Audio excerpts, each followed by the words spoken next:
Sejam todos bem-vindos a mais um episódio pelo canal da Bucocast. Hoje estou recebendo mais uma cirurgiã bucomaxilofacial. Ela que tem a sua formação pela Universidade Federal de Santa Catarina, pela UFSC, e também fez a sua residência na FOP em Piracicaba, na Unicamp, e mestrado também mestrado em bucomaxilo pela Unicamp e doutorado pela Unifesp, Universidade em São Paulo. Ela tem 17 anos de formada, está há 13 anos dentro da especialidade. E foi uma das pessoas que, quando eu comecei o podcast, comecei a acompanhar o canal dela, viu? Eu estou falando da doutora Maximiana Malisca. Doutora, um prazer imenso poder recebê-la aqui no nosso podcast. Imagina, uma Você sabe honra. que eu, quando comecei a assistir o seu canal, eu disse, olha, eu preciso levar a doutora Maximiana lá no nosso podcast. E hoje você está aqui, seja bem-vinda, viu? Obrigada, eu que agradeço, imagina. Antes de a gente entrar na nossa pauta, eu queria que você falasse um pouquinho da sua formação. Você já tem 17 anos de formada, mas dentro da especialidade, 13 anos. Primeiro, eu queria que você dissesse se tem alguma referência, né, para que você entrasse para a odontologia. E a bucomaxilo, que para mim é uma especialidade que eu vejo ela mais com a cara da medicina do que da odontologia. Não sei se é uma impressão minha. Quem foram suas influências? Tá certo, boa. Bom, sou catarinense, né? Então, da onde eu quis fazer odontologia foi, assim, muito precocemente, com trabalhos manuais na escola, já vi que eu gostava de mexer com a mão. Falava, bom, então preciso de uma área que mexa com a mão. E eu acho que, eu não lembro, mas acho que é sempre aquela história, né? Fui fazer um siso em algum colega que era, né? Na época não era colega, mas obviamente, com o cirurgião, gostei, fiquei curiosa com o procedimento, né? E comecei a tentar entender, mas o que é essa área, né, que faz cirurgia? Gostei desse negócio e tal. E aí, confesso que eu já entrei na odontologia meio que já sabendo que existia. Claro que não sabendo todos os meandros, todo, né, a densidade da área, mas já meio que com um olhar, né? Dentro da especialidade. Dentro da especialidade. Assim, ou pelo menos dentro de cirurgia. Que eu não tinha ideia que tipo de cirurgia que era, as diferenças entre cirurgia dentro da odontologia. Em que ano isso aí? Nós estamos falando de 17 anos, em 2003 foi o meu terceiro ano, 2004 eu entrei na faculdade, né? Em 2004. Então, eu entrei na faculdade e aí eu permeei, assim, por algumas áreas. Eu lembro que no segundo semestre eu entrei no CEPID, que era uma área tinha uma residência mesmo de implantodontia, né? Cheguei a acompanhar, super precoce, imagina, segundo semestre, né? Não sei nem como eu consegui esse aval, porque geralmente esse tipo de estágio começa a partir do quarto semestre. E fui lá e acompanhei algumas cirurgias, gostei e tal, mas aí minha paixão veio quando eu assisti a primeira cirurgia hospitalar, né? Quando eu tive realmente a possibilidade de fazer o estágio, que era a partir do quarto semestre, lá no Hospital Universitário da UFSC, né? Junto com o Dr. José Nazareno Gil, então ele era, né, o preceptor principal da residência. Acompanhei uma cirurgia e aí eu vi, era um cisto de maxila. Me lembro até hoje. As coisas marcam, né? E aí, quando estavam curetando, eu lembro que até hoje essa cureta entrou quase inteira, assim. Eu falei, nossa, como assim? Né? Que coisa louca, né? E aquilo ali ficou no meu imaginário, enfim. Aí eu comecei a gostar. Assim, foi meio que um amor à primeira vista, desde a primeira cirurgia que eu vi. Eu falei, nossa, é fácil. E você viu logo com um cisto Era um queratocisto, né? Hoje eu consigo... Era um queratocisto de maxila, sim. Então tinha que... né? Óbvio, a cureta entrou dentro do seio maxilar. Mas é que naquela época eu não tinha ainda bem, né, formado na minha cabeça os conceitos de anatomia. Então, foi impressionante para mim na época, né? Então, foi uma coisa muito legal. Mas foi onde meu olho brilhou mesmo. E aí, a partir dali, digamos, toda a minha faculdade foi meio que focada já. Porque eu sabia que ia fazer buco. Foi uma coisa meio assim, altamente focada. Você, quando foi para odontologia, em algum momento, você pensou na medicina, que é uma coisa muito natural, né? Isso. Boa, cheguei a pensar, tá? Ainda mais porque eu tinha amigos que estavam estudando para fazer. Então, os amigos do terceirão tinham vários colegas. E eles até me incentivaram. Ai, Max, faz medicina. Você gosta tanto dessa parte já cirúrgica e tal. Mas tinha algo com a face que me atraía. Eu falava, não, mas eu gosto de face. Olha, mas a odonto tem uma área lá que parece que mexe no rosto, né? Ou, enfim, na boca, mas no rosto e tal. Então, já meio que teve essa pulga, assim, atrás da orelha pela especialidade, pela área, né? Então, eu costumava brincar com os meus colegas, inclusive minhas duplas, né, das outras disciplinas da faculdade, né, que sabiam que eu né, não tinha muito interesse nas outras áreas. Eu falava, gente, se não fosse a Buco dentro do odonto, eu realmente ia fazer medicina, né? Então, era fato. Mas a Buco, ela me manteve na faculdade e falou, não, é isso, é isso. De que lugar que você é de Santa Catarina? Sou de Joaçaba, meio oeste, bem no meio da perninha ali. Joaçaba. Fica próximo de Lages. Tem alguém que veio aqui de Joaçaba gravar um podcast com a gente? Ou trabalha em Joaçaba? Dr. Guilherme Mizzolo. Mizzolo, sim, já ouvi falar. Sim, não Mizzolo, conheço pessoalmente, mas é dessa cidade aí. É isso mesmo, eu sou natural de lá. Caramba. Não tinha ouvido falar ainda na cidade. Dr. Guilherme esteve por aqui. E o que te trouxe para São Paulo, né? Porque... Justamente a Unicamp. A Unicamp. Mas foi para Piracicaba, aí... Foi. Então, porque aí o que aconteceu? Eu me formei, né? Na época, eu conhecia pessoas que estavam fazendo já formação na Unicamp e eu acabei tendo contato, então, de ir para Piracicaba acompanhar. E aí eu vi que aquilo era possível. Eu falei, não, peraí, porque a gente tem muita essa coisa em Santa Catarina, hoje eu já não sei mais, mas naquela época, que São Paulo, né? É para o pessoal de São Paulo. São Paulo é... Né? Então, eu falava, não, né? Eu não vou sair de Santa Catarina e tal, muito longe, né? Aquela coisa. Mas quando eu vi o nível da formação, né? Acompanhei os colegas, via... Eu lembro até hoje o congresso de 2007, que foi lá em Florianópolis. Eu acompanhei as aulas de alguns alunos da época da Unicamp, né? Lembro até hoje a aula da Cecília Stabile, incrível, doutora Cecília. E assisti aquela aula dela, estava no sétimo semestre da faculdade. E vi ela dando aula, falei, nossa, que incrível. Falei, quero muito essa formação. Entende? E aí, meu olho brilhou, comecei a estudar já no 9º semestre. Acho que no 9º semestre já comecei a estudar bem, eu não estava nem formada, né? Os alunos que não... Hoje eu falo, não façam isso, foquem na sua faculdade, né? Eu não fui muito exemplo, porque deixei muitas áreas da odontologia de lado, assim, em detrimento de estudar muito para Buco. Mas é muito importante toda a odontologia como um todo, ainda mais porque eu fui professora, né, de graduação por 3 anos aqui em São Paulo. Então, né, hoje, né, tendo essa experiência de professora, minha orientação é sempre olha tudo, aproveita ao máximo a tua faculdade. Mas eu não fiz muito isso. Confesso que meu foco foi muito grande para Buco desde sempre. Então, chegou ali no 9º semestre, eu já comecei a estudar para a Unicamp. Quando você fez residência, que hospital que vocês trabalhavam lá era... Lá eram 3 cidades principais, Rio Claro, Rio Claro, Limeira e Piracicaba. Né? Então, a gente rodava nessas 3 cidades. Era uma loucura, assim. Era um negócio muito louco. Tinha que acordar 4 da manhã. Aquela região exatamente. Ali. Tinha que estar 7 horas em ponto, tudo pronto. Pensou na sala. em desistir alguma vez? Porque a gente já passou aqui alguns colegas que dizem que quando chega na residência... já pensaram em desistir, o negócio é tenso, às vezes um chefe que era muito pesado e tal. Teve alguma situação assim contigo ou não? Faz parte, né? Fazia parte, não sei hoje como é que tá essa questão da residência, não estou mais acompanhando, Sim. né?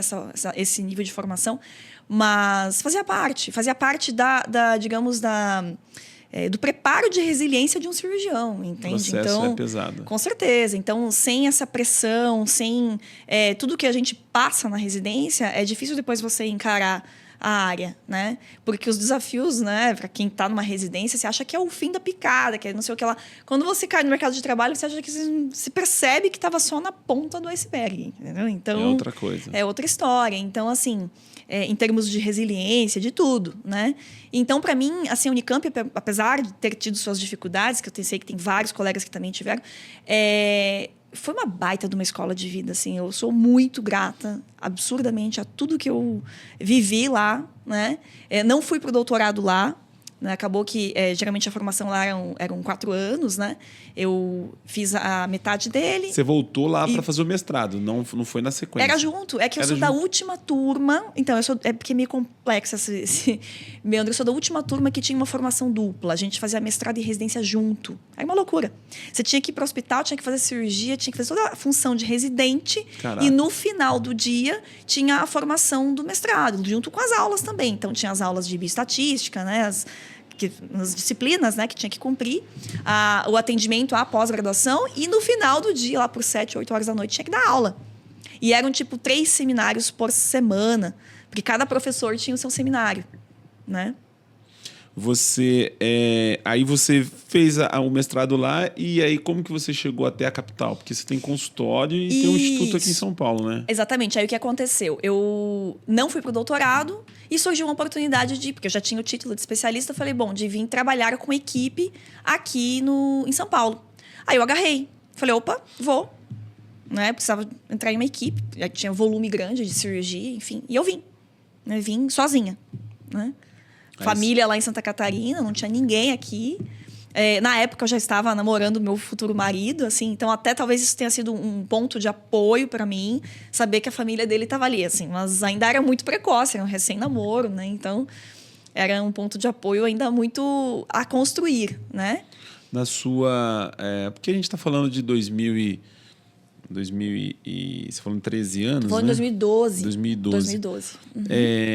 Como que eram as mulheres dentro da especialidade? Você tinha, assim, você percebeu alguma coisa do sentido dificuldade por ser mulher? Porque uma coisa é a graduação. Hoje, a graduação a mulher já é um número maior, né? Sim. Dentro da odontologia.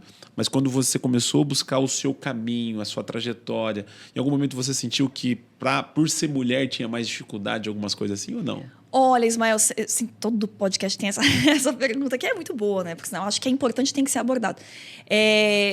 A gente não pode dizer que não existe, tá? Seria uma negligência minha. Mas eu ignorava, entendeu? Eu passava por cima, eu falava, não, tá. E aí, né? Ou eu me vitimizo, me recolho, me bloqueio, me travo, ou então eu passo por cima de qualquer coisa e vamos pra frente, entendeu? Então, assim, por mais que sempre teve comentários, coisinhas, né? Não era o suficiente para me paralisar, entende? Então, eu não posso dizer que foi um impeditivo da minha área, assim, sabe? Não. As mulheres hoje já estão muito mais, né? O olhar da mulher dentro da especialidade hoje é muito mais natural do que no passado, né? Algumas certeza. colegas passaram por aqui e de 20 anos Sim, atrás... não tem comparação, não. Era muito difícil. Mesmo que, como você falou, uma questão estatística, né? Quantidade de alunas de odontologia, né? Mulheres fazendo odonto é muito maior do que antigamente. Então, é estatístico. Obviamente, vai ter mais mulheres procurando essa área. Né? Ainda mais agora que tem, né, essa parte da harmonização. Então, com certeza, vai aumentar ainda mais essa busca pela especialidade. Né?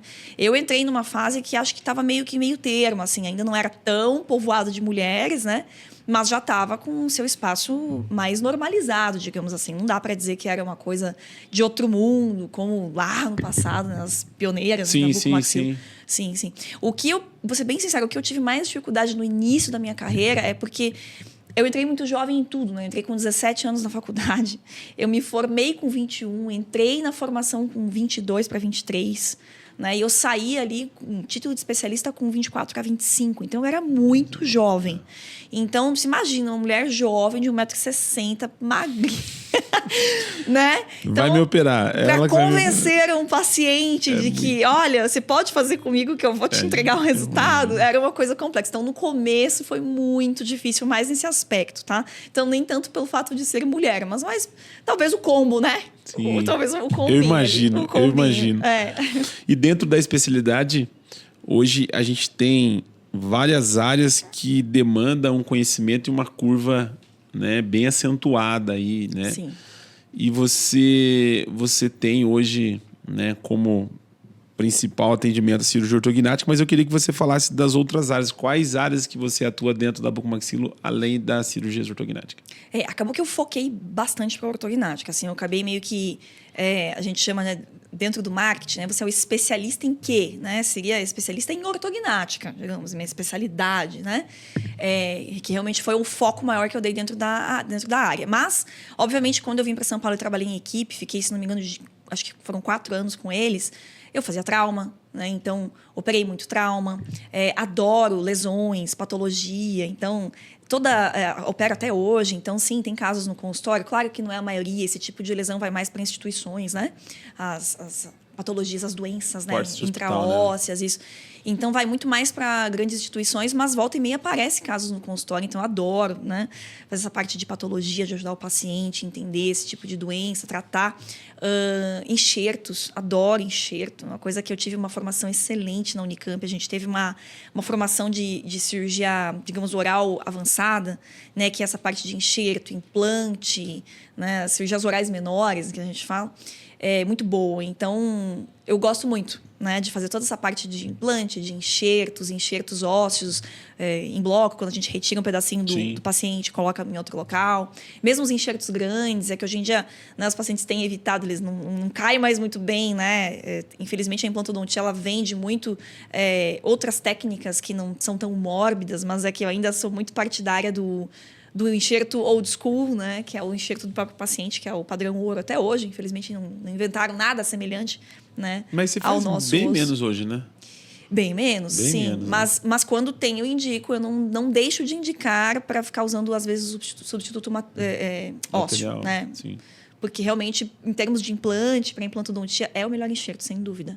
Ainda, para mim, tá? E dentro da cirurgia ortognática... Sisos, né? Desculpa, assim, toda essa parte, né? É que é o nosso feijão com arroz. Fiz muito siso, assim, com certeza. Não tem um buco maxilo que eu acho que não tenha feito muito siso na vida. Não, e não precisa nem dizer, porque para você fazer cirurgia ortognática hoje, o trauma e tantas outras, né, outras áreas da especialidade é a escola da ortognática. É, né? Com certeza. E aí a gente pega a mão, né? Sim. E assim, eu lembro da minha formação, não sei se foi na graduação, na residência, mas eu lembro o cirurgião falando assim, olha, nunca subestime nenhum dente, porque a gente já viu o cirurgião de 20 anos levar baile para siso, e é isso mesmo. É verdade. Né? Tem suas caixinhas de surpresa ali, que é um procedimento que eu sempre respeito e gosto muito de fazer até hoje, sem dúvida. Sim. Vá para a cirurgia pisando bem tranquilo, não vá de salto alto, que você pode passar apertado. E a cirurgia ortognática? Porque alguns colegas dizem, e talvez eu até concordo, que ela é uma subespecialidade da bucomaxilo, né? Porque requer um conhecimento bem acentuado para você poder realizar essas cirurgias. O que te levou a se especializar em cirurgias ortognáticas? O resultado, né? É incrível, né? O fato de você poder não só encaixar a mordida no paciente, mas também dar estética. Isso foi uma coisa que eu fui desenvolvendo e aprimorando à medida que eu fui fazendo, né? Então, claro, quando a gente aprende, nosso objetivo principal é encaixar a mordida, né? Então, vamos oferecer para o paciente a melhor função possível. Mas, com o advento do planejamento virtual, né, com softwares de planejamento virtual... Quando você começou, já tinha um planejamento virtual? Não. Eu aprendi a fazer modo raiz. Modo raiz, que era negatoscópio, folhinha de papel manteiga, né, em cima da cefalometria, traçando. E aquilo eu falo assim, né, eu cheguei a ser preceptora de residência por pouquíssimo tempo antes do Covid, né, da pandemia. Mas eu sempre falava para meus residentes, olha, aprende a fazer no papel, porque ele te dá uma bagagem ali da visibilidade, né, do problema diferente, né, de uma forma diferente. Eu acho que... Hoje eu não sei, de novo, não sei como está, né, o ensino nessa parte da ortognática, das residências. Você já está indo direto todo mundo para o software, acho né? que não, né? Mas eu acho um passo imprescindível. Você ter ali o analógico, ele te dá uma bagagem, né? Então, sim, sou dessa época que eu aprendi a fazer nisso. Com certeza. Você começou a olhar para a cirurgia ortognática devido aos resultados e o que ela trazia na vida dos pacientes. Isso. E a gratificação que isso dava para mim, né? É muito mais que dinheiro. Eu acho que o fato de você ver um paciente transformado, assim, verdadeiramente, não só fisicamente, né? Qualidade de vida, né? A melhora da autoestima. Ixi, o que eu tive de paciente que já, assim, fez a ortognática, mudou de país, mudou de estado, mudou de trabalho, casou, achou namorado. Gente, é uma coisa assim, parece... Eu sempre falo, né? Eu falo com meus pacientes, inclusive. Eu falo que a ortognática é um rito de passagem, né? Existe uma pessoa antes da ortognática e uma pessoa depois da ortognática. E eu acho isso incrível. E fazer parte disso, para mim, é uma honra, sabe? É uma honra. Tanto é tão louco, Ismael, isso que... Eu tenho pacientes que eu operei, sei lá, mais de 4, 5 anos... E às vezes a gente dá aquela olhadinha ali, quem tá vendo, né, acompanhando o nosso conteúdo, eles me acompanham até hoje. Então eu falo, gente, acho que, né, existe uma marca, assim, né? do trabalho que eu fiz nos pacientes. É difícil não lembrar, né, de uma mudança tão significativa que a gente proporciona para o paciente. Então, é muito bacana. Eu acho que a gratificação de ver essa transformação dos pacientes é muito legal. É muito legal. Você que nos acompanha pelo canal da BucoCast, ainda não é inscrito no nosso canal, se inscreva no nosso canal e também o Instagram, onde nós vamos estar compartilhando alguns cortes desse episódio. E esse episódio também vai para o Ortognática Sim, que nós vamos começar a falar agora sobre cirurgia ortognática, pensando, né, no paciente, nas dúvidas que o paciente tem. Então, você que está acompanhando a gente, nós vamos falar agora de cirurgia ortognática, que eu acho que você pode até fazer um merchan aí para essa câmera aqui, convidando as pessoas a assistirem, que nós vamos enviar esse episódio também lá para o seu canal, né, que é bem... O canal dela de paciente, gente. Nossa, é aonde eu quero chegar aqui na BucoCast. É perfeito. Eu não estou com o dado 100% atualizado, mas acho que já passou de 20 mil inscritos no meu canal do YouTube. Muito bom o seu canal. É. Muito bom. E eu comecei justamente, né? Interessante, assim, porque de onde que veio essa ideia de fazer, né? Qual que é o seu canal? O nome do canal é Doutora Maximiana Malisca. DRA, né? Maximiana, mas só tem eu. Então, super fácil de achar. É tranquilo, você digitou. Tranquilo. O nome combina com a especialidade, entendeu? De maxila, né? Buco maxilo, né? Então, como que você começou esse canal? Você ia falando? Foi. Então, eu vim para São Paulo, né? Comecei a trabalhar nas equipes, mas aí também, ao mesmo tempo, paralelo a isso, trabalhava em clínicas, né? Em outras clínicas. E comecei a alugar clínicas, espaços, né? Para começar a ter a minha própria clientela, né? E aí, estava bem naquele comecinho do marketing digital, né? Começou bem aquela sementinha de marketing digital. Eu comecei a fazer um monte de curso, de coisa assim, de voltada para marketing digital. E comecei a conhecer pessoas dentro do marketing digital, né? Então, que começaram a me estimular. Uma delas foi Eduardo, um querido, um irmãozão para mim até hoje, tá? Mora lá em Itu. E aí ele falou, Maxi, vamos se comprometer. A gente fez um curso, na época eu fiz um curso muito louco do Gabriel Goff, chegou a conhecer? Não conheço. Se chamava... A gente vai esquecer o nome agora do curso, mas era um curso desses de desenvolvimento pessoal, tá, legal. Junto com marketing e tal. E aí acabei conhecendo ele. Nessa época eu já tinha contato com alguma coisa de marketing digital. Esse Edu, ele trabalhava com marketing. Ele falou, vamos se comprometer? Você se compromete, a gente fez meio que um pacto. Você começa a gravar um vídeo por semana. E ele tinha uma outra promessa. Senão a gente fez meio que um pacto de comprometimento. E eu comecei a gravar enlouquecidamente. Falei, bom, beleza, já tinha o canal, mas não estava ainda dando força, né? Muito por preconceito meu mesmo, medo do começo. Sim. De todo cirurgião, né? Que tem uma formação assim, a gente ficava com receio, o que vão falar de mim, o que vão pensar, e realmente eu sei que ficaram me chamando de blogueira, vlogueira por muito tempo, hoje em dia todo mundo né, galera, então... Quem falou lá atrás hoje se tornou, acho que né? deve ter mordido a língua, mas enfim, eu fui uma das primeiras realmente, porque, né, tanto no Instagram não tanto, acho que mais no YouTube mesmo, porque o YouTube era onde eu tinha um espaço para falar, e como, gente, minha formação era de professora, né? Então, falar, vocês devem estar percebendo, é uma coisa que eu gosto. Né? Então, eu falei, bom, vou falar todo o conhecimento que eu tenho, né, passado para o paciente num canal, né? Num lugar onde eu possa transmitir esse conhecimento para os pacientes e aí, assim, talvez, né, eu fique conhecida, né? E isso, talvez, né? Então, sempre assim, é o trabalho de formiguinha. E foi assim que eu te conheci, pô. Exatamente. E já me perguntaram quanto tempo, né, demorou para começar a ter resultado aquilo que eu fiz. Boa. Eu quero saber também. 4 anos. Precisamos saber quanto tempo. 4 anos. Nós não chegamos nos 4 anos ainda, né, Jorge? Estamos no 3º ano. Foram 4 anos, assim, fazendo vídeo. Lá no começo você já sabia que o YouTube precisava de um tempo maior para você poder, para ele indicar você, né? Porque ele tem um mínimo de 10 minutos, os vídeos que estão acima de 10 minutos, ele mas era fácil gravar mais que 10 minutos. Porque as pessoas vão para o YouTube com referência do Instagram. O Instagram é curto. É isso que ele quer, porque ele quer quantidade de material.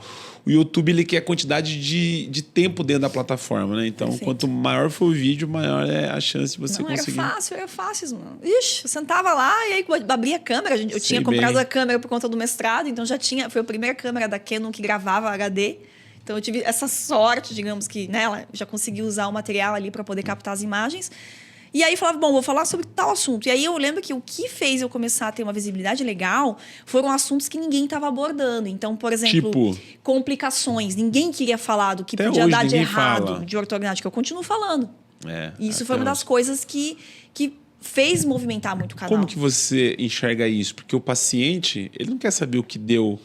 O que pode dar, né? Ou o que pode. Ele quer saber o que dá bom. Como que você enxerga isso, essa questão de... Bom, eu enxergo assim, minha conversa é muito franca, tanto é que os pacientes que fazem cirurgia comigo, eu não sei, a abordagem que eu tenho ela é um pouco diferente, então eu só opero o paciente que tem 100% de certeza que vai fazer a cirurgia, sabendo de tudo que pode acontecer. Então, eu abordo e realmente faço até meio que um terrorismo, digamos assim, com o paciente, porque é um procedimento complexo, é um procedimento cheio de detalhes e de coisinhas que podem acontecer.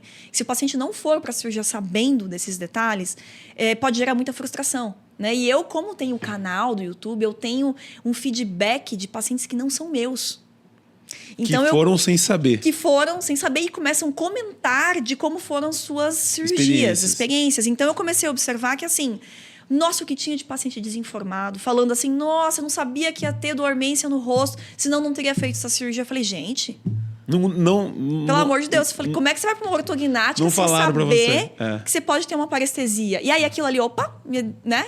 Me deu uma luz. Vou falar sobre isso. Falei, óbvio, vou começar a falar de complicações. Então, eu lembro, assim, esses vídeos, eles começaram a bombar até hoje, os vídeos que eu faço, por exemplo, 5 razões... Como é que é?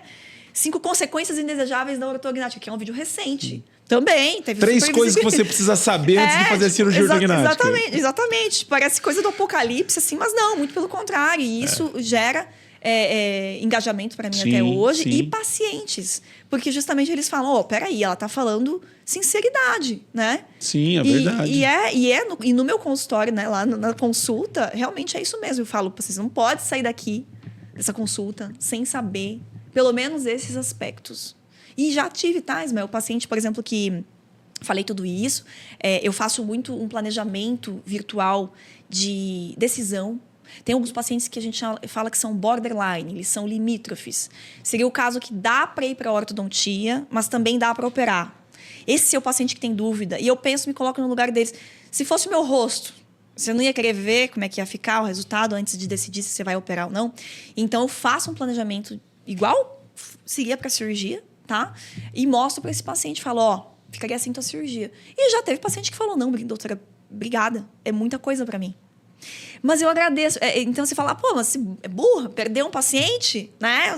Sim. A galera vai falar. Eu falei, não, eu agradeço, que bom. Porque já imagina se eu tivesse operado essa paciente?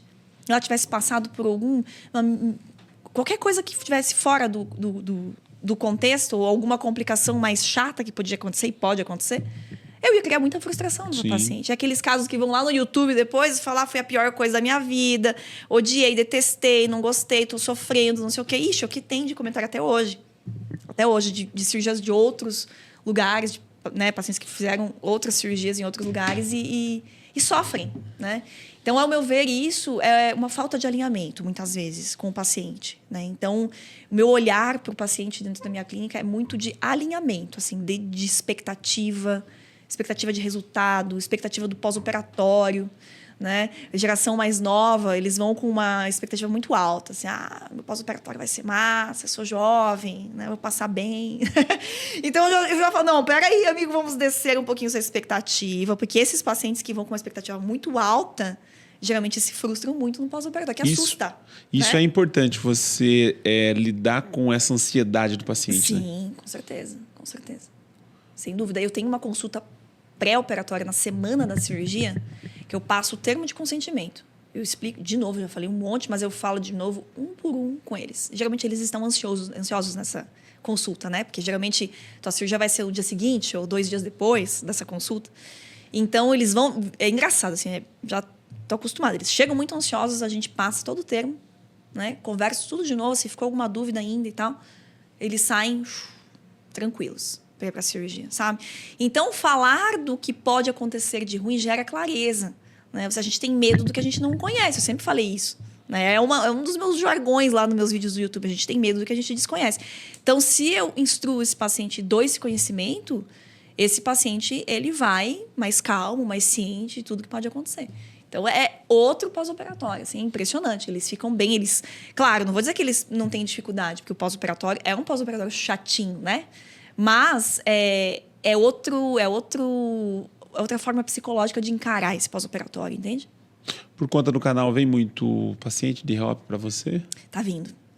Que o paciente, Tá ele, vindo. como você gera muito conteúdo, então gera segurança, confiança.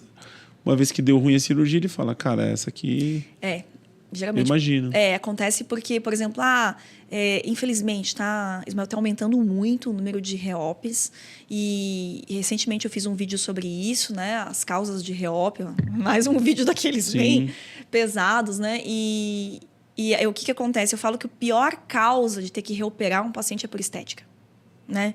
Porque essa cirurgia ela é tão importante, ela é tão complexa, se a gente modifica tanto o arcabouço esquelético e, por consequência, tecido mole do paciente, que é pele, né? Enfim, músculos, que é difícil o caminho da volta, né? Então, é o que eu falo, esse paciente ele tem que ir para a cirurgia sabendo realmente tudo que vai acontecer, inclusive os aspectos que ele espera e pode... eu queria que mudasse isso. Não, mas isso aqui não vai mudar, né, esteticamente falando, tá? Então, esse alinhamento estético ele tem que acontecer e esse reop por causa estética, eu acho, ao meu ver, o pior de todos. Quando você fala causa estética, o que seria? O paciente não gostou do resultado estético. Função, ok, mas estética... Às vezes também a função vem ruim também. Ruim. Mas é engraçado, porque principalmente a gente tem um país que consome muita estética, né? Então, se a estética tá ruim, aquilo para eles o peso é muito maior, às vezes, do que tá com uma mordida mais ou menos encaixada. Tá? A gente tem uma pauta aqui, mas aqui a gente vai conversando e aí vai me surgindo algumas perguntas. Então, Dá, à vontade. eu não vou deixar passar. A doutora Maximiana tá aqui, ela vai responder. Quando dá errado, quando dá ruim, porque dá. A gente sabe que dá. Claro, sim. Pode acontecer. Você acha que a ortodontia ela tem a sua parcela em alguns casos que você já viu? Porque o preparo, ele te dá uma condição melhor da cirurgia, né? Você acha que dá para colocar o ortodontista nesse pacote aí quando dá errado? Ou você acha que a responsabilidade maior é do cirurgião? Eu não sei se é uma pergunta... É uma pergunta boa, não, uma pergunta boa. Porque a ortodontia faz parte do processo. Faz parte do combo, né? Combo, né? Exatamente. Tratamento ortocirúrgico. O próprio nome fala, né? Olha, Ismael, eu acho assim, ó. Nunca é um fator só, sabe, que causa um problema maior, a gente ter que reoperar. Eu acho que sim, uma ortodontia aquém no preparo ortodôntico faz diferença. A estabilidade da mordida, sim, dá diferença no resultado pós-operatório, mas a gente tem limitações, tá? Tem casos onde o ortodontista ele não consegue finalizar finalizar o preparo ortodôntico para a cirurgia ortognática enquanto não tiver com as bases ósseas no lugar, né? Que eu falo, enfim, a ortognática feita. Então, às vezes, a gente tem que ir para a cirurgia até para poder facilitar a ortodontia depois, né? E sim, esses casos são os casos mais difíceis. A gente está falando de casos que são mais desafiadores, tá? Somado a isso, obviamente, casos mais severos, a gente já tem mais dificuldade de controle, enfim, por conta de muscular, ligamento. Então, assim, é um desafio, sim. Mas, e também tem outro fator, que é o fator pressa. Que tem muito disso. O paciente quer operar desesperadoramente para ontem, a gente fala, mas o teu preparo não está pronto, mas eu quero operar. Então então assina um terminho que sua mordida não está boa e vai precisar de ortodontia, muita ortodontia depois no pós-operatório. Entendeu? Então, esse fator ansiedade do paciente para operar, ele também acaba atrapalhando muitas vezes o resultado. Esse chamado benefício antecipado, né? Já fiz. Não digo que eu não indico. O antecipado, tem o antecipado previamente e tem esse benefício antecipado que eu acho que eu ia dizer só do cirurgião, né? Tipo, vamos adiantar essa cirurgia e acaba dando ruim. Mas falando em benefício antecipado, o que você acha desse tipo de indicação? Isso, já fiz, né? É bem bacana, eu gosto. Não vou dizer que eu sou contra, tá? Mas acho que tem que fazer indicações muito específicas. Não é qualquer caso. Então, eu até tenho vídeo no YouTube também sobre isso. Tem muitos pacientes que vêm, mas eu quero fazer por benefício antecipado. Dependendo do caso, não tem como. Por exemplo, um classe 2, que é o paciente que tem a mandíbula para trás, né? A mordida para trás, não indico. Não, né? Então, o classe 2 você não faz benefício antecipado? Não vai fazer orto pré. Tá? Porque a chance de dar ruim... Esse controle ortodôntico ele é muito mais difícil. Mesmo porque o tipo de angulação... existe uma compensação natural da gente em relação ao problema. Então, a própria língua já exerce uma força contra os dentes que vai deixar o meu resultado, principalmente estético, aquém. Tá? Então, eu hoje sou cobrada muito por resultados estéticos na minha cirurgia. Né? Acho que acabou que eu enfim, me posicionei dessa forma. Os pacientes que começaram a me procurar, né, já há um tempo isso, né, começaram a ver que eu entrego. Então, realmente, essa exigência ela tem cada vez aumentado mais. Então, como eu vou entregar estética para um paciente de classe 2 com benefício antecipado, sendo que ele me traz limitações? Então, não dá. Né? Hoje, não adianta. A gente testa algumas coisas, a gente vai até um ponto, depois volta. Né? Então, esse elástico, assim, de até onde eu vou, o que já aconteceu, o que eu já testei, não funcionou, voltei. Quer ver um exemplo disso? Invisalign, né? Primeiras cirurgias que eu operei com Invisalign, a ortodontista mesmo, né, super também arrojada, assim, falou: ai, Maxi, vamos fazer, né, com Invisalign, mas olha, eu vi que dá pra gente operar sem dispositivo nenhum na boca, a gente depois faz rasgos no aparelho, não sei o que, enfim. A gente fez, porque ela, e aí que tá, lembra, é um conjunto, orto, né, e buco. Ela me deu esse aval, não, vamos encarar. Eu falei, tá bom, vamos encarar. E como que você conseguiu estabilizar isso? Então, com os elásticos no rasgo do aparelho do Invisalign. Difícil. Não... Os botãozinhos ou não? Não tinha botão? Nessa época foi sem. Caraca. Aí depois a gente... É um benefício antecipado, quase que... E esse caso que eu fiz com ela, deu super certo, porque, de novo, era um caso borderline, mordida com pouca discrepância, classe 3, que é um pouquinho da mandíbula, era um pouquinho topo. Então, ok, casos... mínimos, né? Com deformidades menores. Não era tão severas. Não era tão severo, não tinha tantas alterações laterolaterais, de assimetria, esse tipo de coisa. Então, foi mais tranquilo. Mas outros casos onde eu já me aventurei mais, mesmo com botão, que eu fiz, né? Por exemplo, eu, junto com a minha horta, a gente testou isso também lá no passado. Com botões, não foi legal. Aí, hoje, o que a gente faz? Você não opera mais paciente com Invisa? Opero, não tem problema. Só que o Invisa ele é um aparelho como qualquer outro. Então, você vai usar Invisalign lindamente durante todo o preparo ortodôntico. Vamos para a cirurgia? Vamos, aparelho fixo. Instala aparelho fixozinho, tranquilinho, gancho, né? Estabilidade, não me preocupo. Não dá, eu tenho que entregar resultado, né, Ismael? Então, não tem como, né? A gente ir no escuro. Estabilidade, né? Tem que ter estabilidade. Você associa algum tipo de procedimento estético nas suas cirurgias ortognáticas quando tem indicação, sim ou não? Já fiz, junto com o cirurgião plástico, rinoplastia, tá? Mas a gente evita, vou ser bem sincera, tá? Eu evito, e aí eu preciso falar um pouco esse know-how que eu tive quando eu fui para a Itália, fiz o meu fellow com o Dr. Mirko Raffaini, e aí a minha cabeça fez, né? Porque ele é cirurgião plástico, né? Então, foi muito bacana ver uma pessoa que associa alguns procedimentos, né? Como enxerto de gordura, por exemplo, tá? Junto com a cirurgia ortognática, que é muito incrível, é muito maravilhoso, mas é aquela coisa, né? Gordura de onde a gente tira, né? Do rosto é a nossa área, via de regra, né? Só que, por exemplo, não é todo paciente que tem uma quantidade de gordura boa, suficiente, só aqui na papada, para conseguir preencher em outras áreas que dê um resultado legal. Para fazer ângulo de mandíbula, para fazer, às vezes, lábio. Por exemplo, ele já faz zigoma, lábio. Com enxerto de gordura? Com gordura, exatamente. Na que não é muito comum isso, né? Que não é comum, assim. Pelo menos eu não vi ninguém até hoje falar aqui que faz isso com enxerto de gordura. Porque é uma coisa muito do cirurgião plástico. E para você ter essa quantidade de gordura boa, você tem que tirar de áreas que não sejam só do rosto. Tá? Então, a gente está fugindo dessa área da buco. Então, você tem que tirar da gordura da barriga, da perna. Tá? Então, por isso que não é tão comum. Então, como que eu atuo hoje? Né?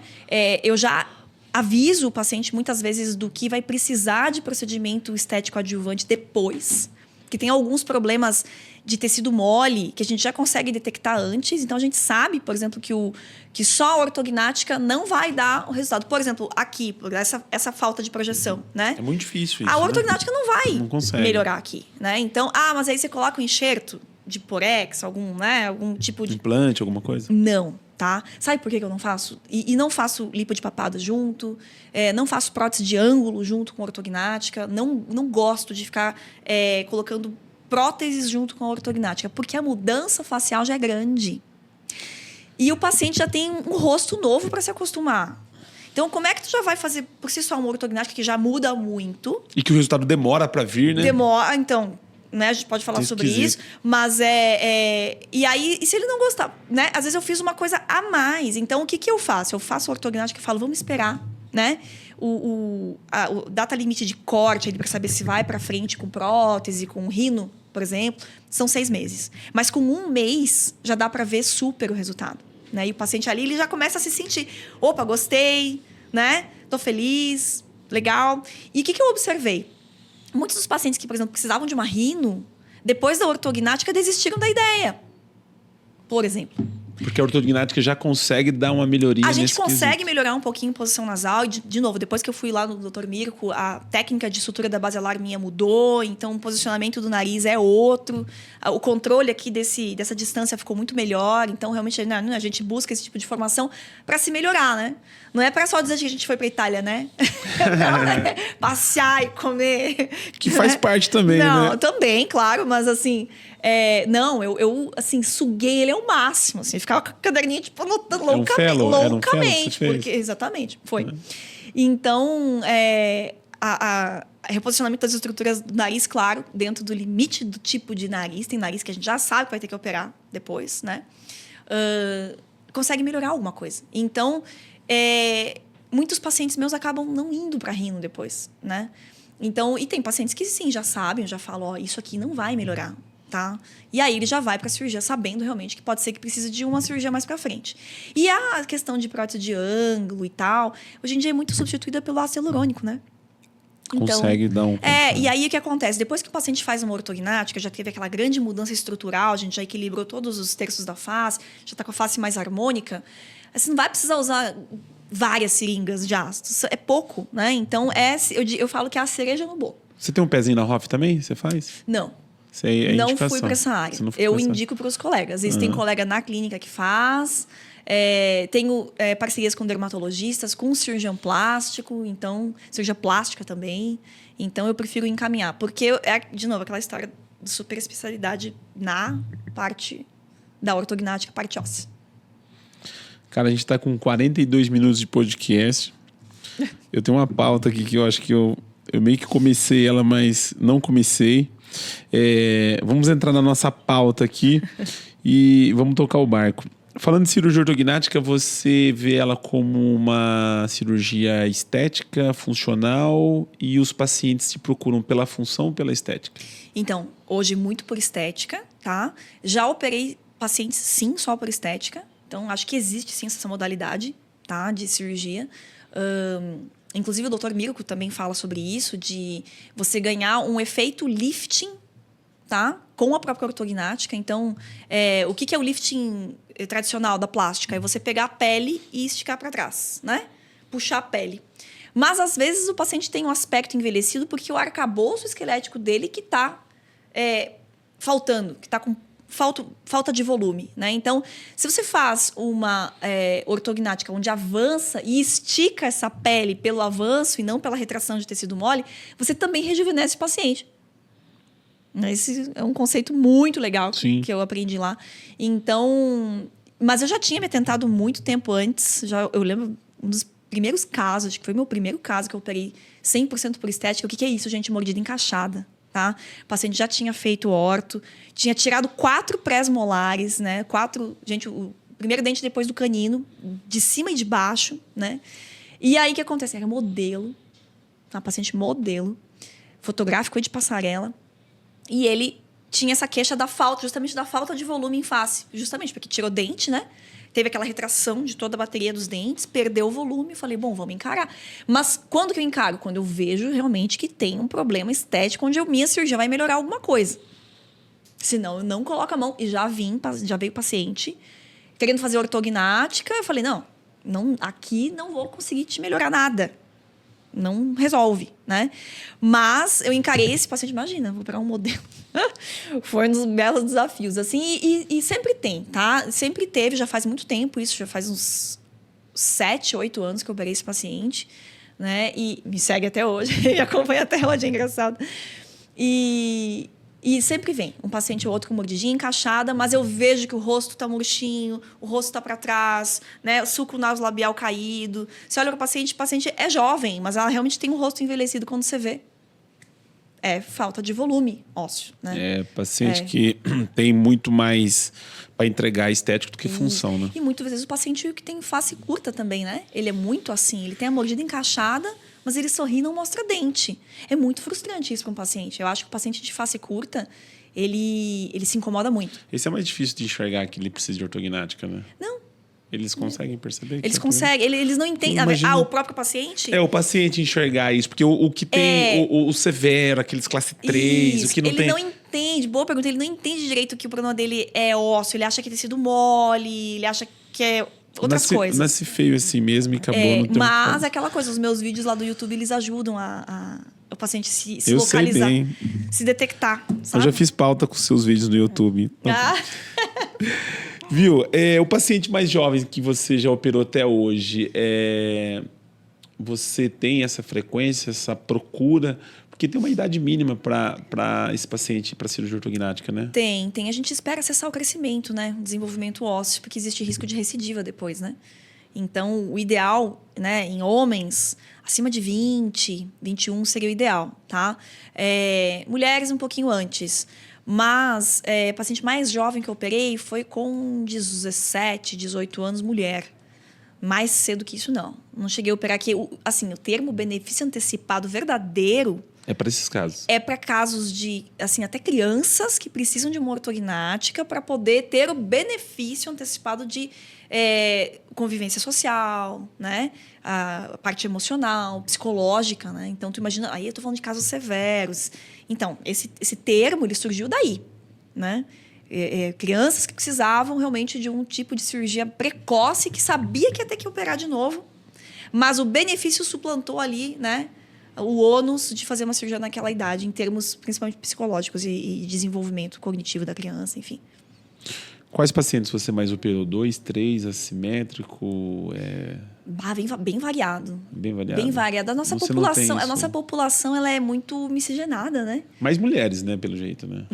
Variado. Variado também? Variado também. Não... Os homens têm, no seu ponto de vista, tem? Muito. Nossa, é bem equilibrado, Ismael. Não, meus pacientes são bem equilibrados. Não posso dizer assim, é muita mulher, não. Bem equilibrado mesmo. E a deformidade também, assim, bem variado mesmo. Não posso colocar numa caixa. Assim, eu só sei dizer que no pós-operatório eu tenho certeza que os homens sofrem muito isso mais. Isso é verdade. Isso é verdade.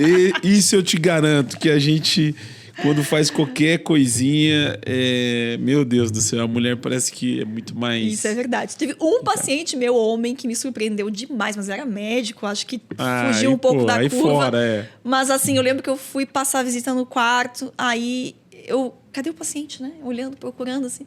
Ele tava no banheiro, em pé, escovando o dente. Recém-operado. Caracas. Falei, gente, como assim? Olha, esse foi o que me gravou, assim, me marcou, assim. Porque geralmente tá lá na maquinha, né? Na cama, né? Enfim. Aquela choradeira. Eles ficam muito assustados. Essa visita pós-operatória, né? É muito importante, né? Porque tira o medo de como eu vou encarar esse pós-operatório dali pra frente, né? Então, isso é uma coisa bem legal, assim, que eu tenho também com os pacientes, porque eu vou lá, eu tenho um livro, né, Ismael? Esse livro, inclusive, ele tá... Você tem um livro? Eu tenho um livro de cuidados pós-operatórios para os pacientes. Ele tá à venda para os pacientes que não são meus lá no YouTube, tá? Tudo que tem um vídeo explicando sobre o livro e tem vários vídeos que também apontam para ele, né? Que são um passo a passo, realmente, de tudo que o paciente vai encarar e o que ele tem que fazer para ele se cuidar bem no pós-operatório. Esse livro, como eu te falei, eu dou para meus pacientes lerem. Então, ele equivale a várias consultas, porque ali tem explicação de um monte de coisa. Como vai escovar o dente, como vai lavar nariz, como vai comer, né? O que você tem que observar que foge da curva no pós-operatório, quando que você tem que se preocupar e me ligar, né? E eu dou esse livro para os pacientes lerem, né? Então, o que acontece? Nessa visita pós-operatória, eu meio que faço uma passagem, né, dos principais pontos, demonstrando o que tinha no livro. Então, tem que escovar o dente, mas como vai escovar o dente? Geralmente o acompanhante está assustadíssimo, né? Aquele edema e tal. Como que você vai afastar? Daí eu mostro, olha como é possível afastar. Tá Legal. Vendo? Então eu demonstro, inclusive eu escovo o dente do paciente, eu lavo o nariz dele, né? Porque aí eu mostro, principalmente para o acompanhante, olha como é possível lavar o nariz, tá vendo? Né? Olha como é possível manipular o lábio, entende? Porque eles ficam com medo de mexer. Normal, né? Então isso é muito legal, porque também vai encarar o pós-operatório melhor ainda. Sim. Hoje a gente sabe que a cirurgia ortognática ela é um tratamento multidisciplinar, envolve vários profissionais. Dentro da sua equipe, quais profissionais você tem que participa direto e indiretamente do tratamento do paciente cirúrgico? Uma galera. Nutricionista, a doutora Maria Fernanda Giordano, está comigo há muito tempo. Né? Conheci ela da dança, a gente dançava balé juntas. Conheci ela, virou minha nutri e depois eu convidei ela para fazer parte da equipe. Hoje, nutricionista é algo assim de suma importância. Fisioterapeuta, tá? A doutora Thaís, principalmente, que eu indico. Tem outras também, né? Aí depende muito da região que o paciente está, né? Para facilitar esse atendimento no Psicóloga pós-operatório. também você tem usado ou não? Psicólogo, é que assim, psicólogo é difícil a gente indicar, tá, Ismael? Eu acho de suma importância, tanto é que, gente, eu tenho um vídeo de extrema importância falando sobre essa coisa do... Você é psicóloga, na verdade, né? Porque quando o paciente chega, às vezes, toma uma hora só ali se lamentando. A gente tem essa função, né? Então, eu tenho um vídeo que fala sobre transtorno dismórfico corporal, tá? Esse vídeo é de extrema importância, então acho que é bem legal todo mundo assistir, assim, que se preocupa, nossa, será que a minha queixa é real, né? Eu tento detectar esse paciente na minha consulta, tá? Se eu vejo que ele tem ali um transtorno dismórfico, ou seja, uma queixa que está muito irreal, muito fora do que realmente a gente pode entregar, ou que a gente vê que pode dar problema, eu já cheguei a comentar, tá, Ismael? Mas não é uma coisa que acontece com frequência, porque... eu tento condicionar o psicológico desse paciente. Então, existe um trabalho meu ali, de uma certa forma, para ver até onde eu consigo levar, né? E graças a Deus, meus pacientes até hoje, eu, assim, não tive muito problema com isso. Parte psicológica. O que eu tive problema foi depois da cirurgia com a aceitação do rosto. Casos severos, onde o rosto teve que mudar demais. Geralmente face longa, né? Esse é o paciente que tem dificuldade para se reconhecer, porque muda muito, né? Então, né, mas ela já fazia terapia. Então, foi tranquilo, porque ela só continuou. E eu tenho muitos pacientes que já fazem terapia. E hoje em dia é uma coisa bem, graças a Deus, bem comum, né? Muitos pacientes já têm isso, já faz a terapia por outras questões e só inclui a pauta, né, a face, dentro da terapia deles. Então, é uma coisa mais tranquila. Mas eu acho importante indicar sim, tá? Já indiquei, mas é algo delicado, muito delicado. Além da físio, Físio, nutri, a psicóloga quando precisa, então são raros às vezes. Inclusive, lá no prédio que a gente está, tem vários consultórios de psicologia. Eles estão todos já preparados para indicar se eu precisar. Tem fono, doutora Amanda, maravilhosa. Então, a fono, a gente entra com ela mais ou menos um mês depois da cirurgia. Antes disso, vem a físio, com um trabalho mais mecânico, mais de soltura, de dessensibilização do nervo, ajudando o nervo a cicatrizar, abertura de boca, enfim, laser terapia, um monte de coisa. E quem mais? E o orto? E o orto, né? Sim. Que começa orto, na maior parte das vezes. O orto faz parte do combo, né? Não existe a cirurgia sem ortodontista, né? Hoje você faz ortognática tanto com um preparo de alinhador ou convencional? É um aparelho. Lembra que eu te falei? Independe para mim do tipo de aparelho. Pode ser estético, aquele transparentezinho, safira, pode ser o de porcelana, o alinhador, o que for. Vai para a cirurgia com o aparelho. Perfeito. Não tem problema. Mas tem que instalar o aparelho para fazer a cirurgia. O paciente de cirurgia ortognática hoje ele tem várias indicações, né? Eu queria que você falasse quais são as indicações que levam esse paciente a realizar a cirurgia ortognática. Basicamente, assim, queixa estética é uma opção também. Então, não gosto do meu rosto, né? O que você não gosta? Sorriso gengival, né? Quando o dente está no tamanho normal, é uma indicação. Geralmente, o quê? Excesso de maxila, face longa. Então, meu rosto é muito comprido. Pode ser que tenha uma indicação. Minha mandíbula é para trás, meu queixo é pequeno, pouca definição de mandíbula, rosto torto. Às vezes tem uma queixa bem legal que fala assim, minha boca é torta. E o paciente não entende que aquilo, muitas vezes, é por conta da parte óssea. Então, se tua boca, a rima bucal, que é essa linha que forma entre o lábio de cima e de baixo, ela tá assim, né? Aí você vai ver atrás, os dentes estão assim. Né? Então, ortognática, né? Então, tem algumas indicações que são mais subliminares, que às vezes o paciente não consegue identificar muito, que é, né? Como a gente já falou do face curta, mostra pouco dente no sorriso, né? É uma indicação também, né? Então, que mais? Classe 3, né? Clássico, né? Mandíbula para frente, enfim, várias. O paciente, a gente estava falando antes, você falou da apneia, é um paciente que normalmente, nem sempre, mas o ronco também é um dos indícios desse perfil de paciente, talvez, né? Sim, isso bem legal ter abordado, tá?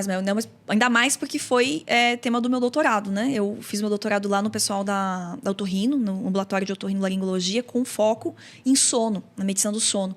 Então, a minha tese, ela foi focada em ortognática, com foco para tratamento de pacientes com apneia obstrutiva do sono. Então, tá dentro da minha área, assim. O que acontece? É uma indicação, o paciente que é o classe 2, tá? Mandíbula para trás e face longa, que às vezes a mandíbula não é curta, tá? Isso é uma coisa bem legal. Às vezes o paciente ele tem o rosto comprido e ele acha que a mandíbula dele tá pequena, mas na verdade ela tá pequena porque a ponta do queixo que tá lá para trás, por conta do ângulo, tá? Então, o face longa, né, e o classe 2 são os principais padrões faciais esqueléticos que têm relação com a apneia obstrutiva do sono. O que eu quero dizer com isso? Todo mundo vai chegar um momento da vida, quando a gente ficar velhinho, que vai ter algum ronquinho ou alguma apneia, porque é uma doença multifatorial. Tem várias coisas que levam à apneia, né? Mas eu falo assim para os meus pacientes, que geralmente vêm me procurar para fazer uma cirurgia para apneia obstrutiva do sono ali com seus 30, 40 anos, né? O que acontece se eu não fizer nada, doutora? Bom, você já tem um fator etiológico, uma causa para a doença a mais. Então, veja bem, a doença ela é enorme. Se você engordar um tico, já aumenta teu risco. Homem, o fato de você ser homem já te coloca num risco maior para a apneia obstrutiva do sono. Isso tem explicação anatômica. Não sabia disso, não. Porque a coluna faríngea ela é mais alongada. Ela é maior, mais comprida, né? E mais fina também. Mais ovalada, digamos. O formato dela não é tão redondinho quanto da mulher. Então, ela colaba, ela fecha mais fácil no homem. Então, só o fato de ser homem já te coloca num risco maior para a apneia. A mulher iguala ao risco com o homem quando ela entra na menopausa. Porque ela perde fator hormonal protetor de manter essa via aérea passiva, né? Patente, desculpa, né? Então, assim, são muitos fatores. Circunferência cervical, pescoço gordinho, né? Quando a gente engorda, a língua engorda, né? Dormir de barriga para cima. Uma série de fatores, enfim, que leva ao aparecimento da doença. E se você ainda tem um problema esquelético, você tem mais um. Então, o que quer dizer isso? Lá na frente, quando essa doença se torna mais grave, então ali pode ser que você precise de uma pressão mais alta no CPAP, por exemplo. O CPAP é aquele aparelho que joga ar de pressão positiva, né? Ele joga ar literalmente para dentro da via aérea para abrir a via aérea. É o que tem de padrão ouro de tratamento da apneia obstrutiva do sono hoje é o CPAP. Mas se você já tem um problema esquelético anatômico, né, que aí a gente também inclui outros fatores anatômicos como desvio de septo, pólipos, enfim, doenças inflamatórias nasais, né, uma amígdala grande, né, uma faringe mais lateralizada, mais pequenininha, digamos assim. O que acontece? Esses fatores anatômicos, eles vão piorar o tratamento da doença. Eles vão dificultar, digamos assim, dificultar o tratamento da doença. Então, pode ser que eu precise de mais pressão daquela máquina jogando ar.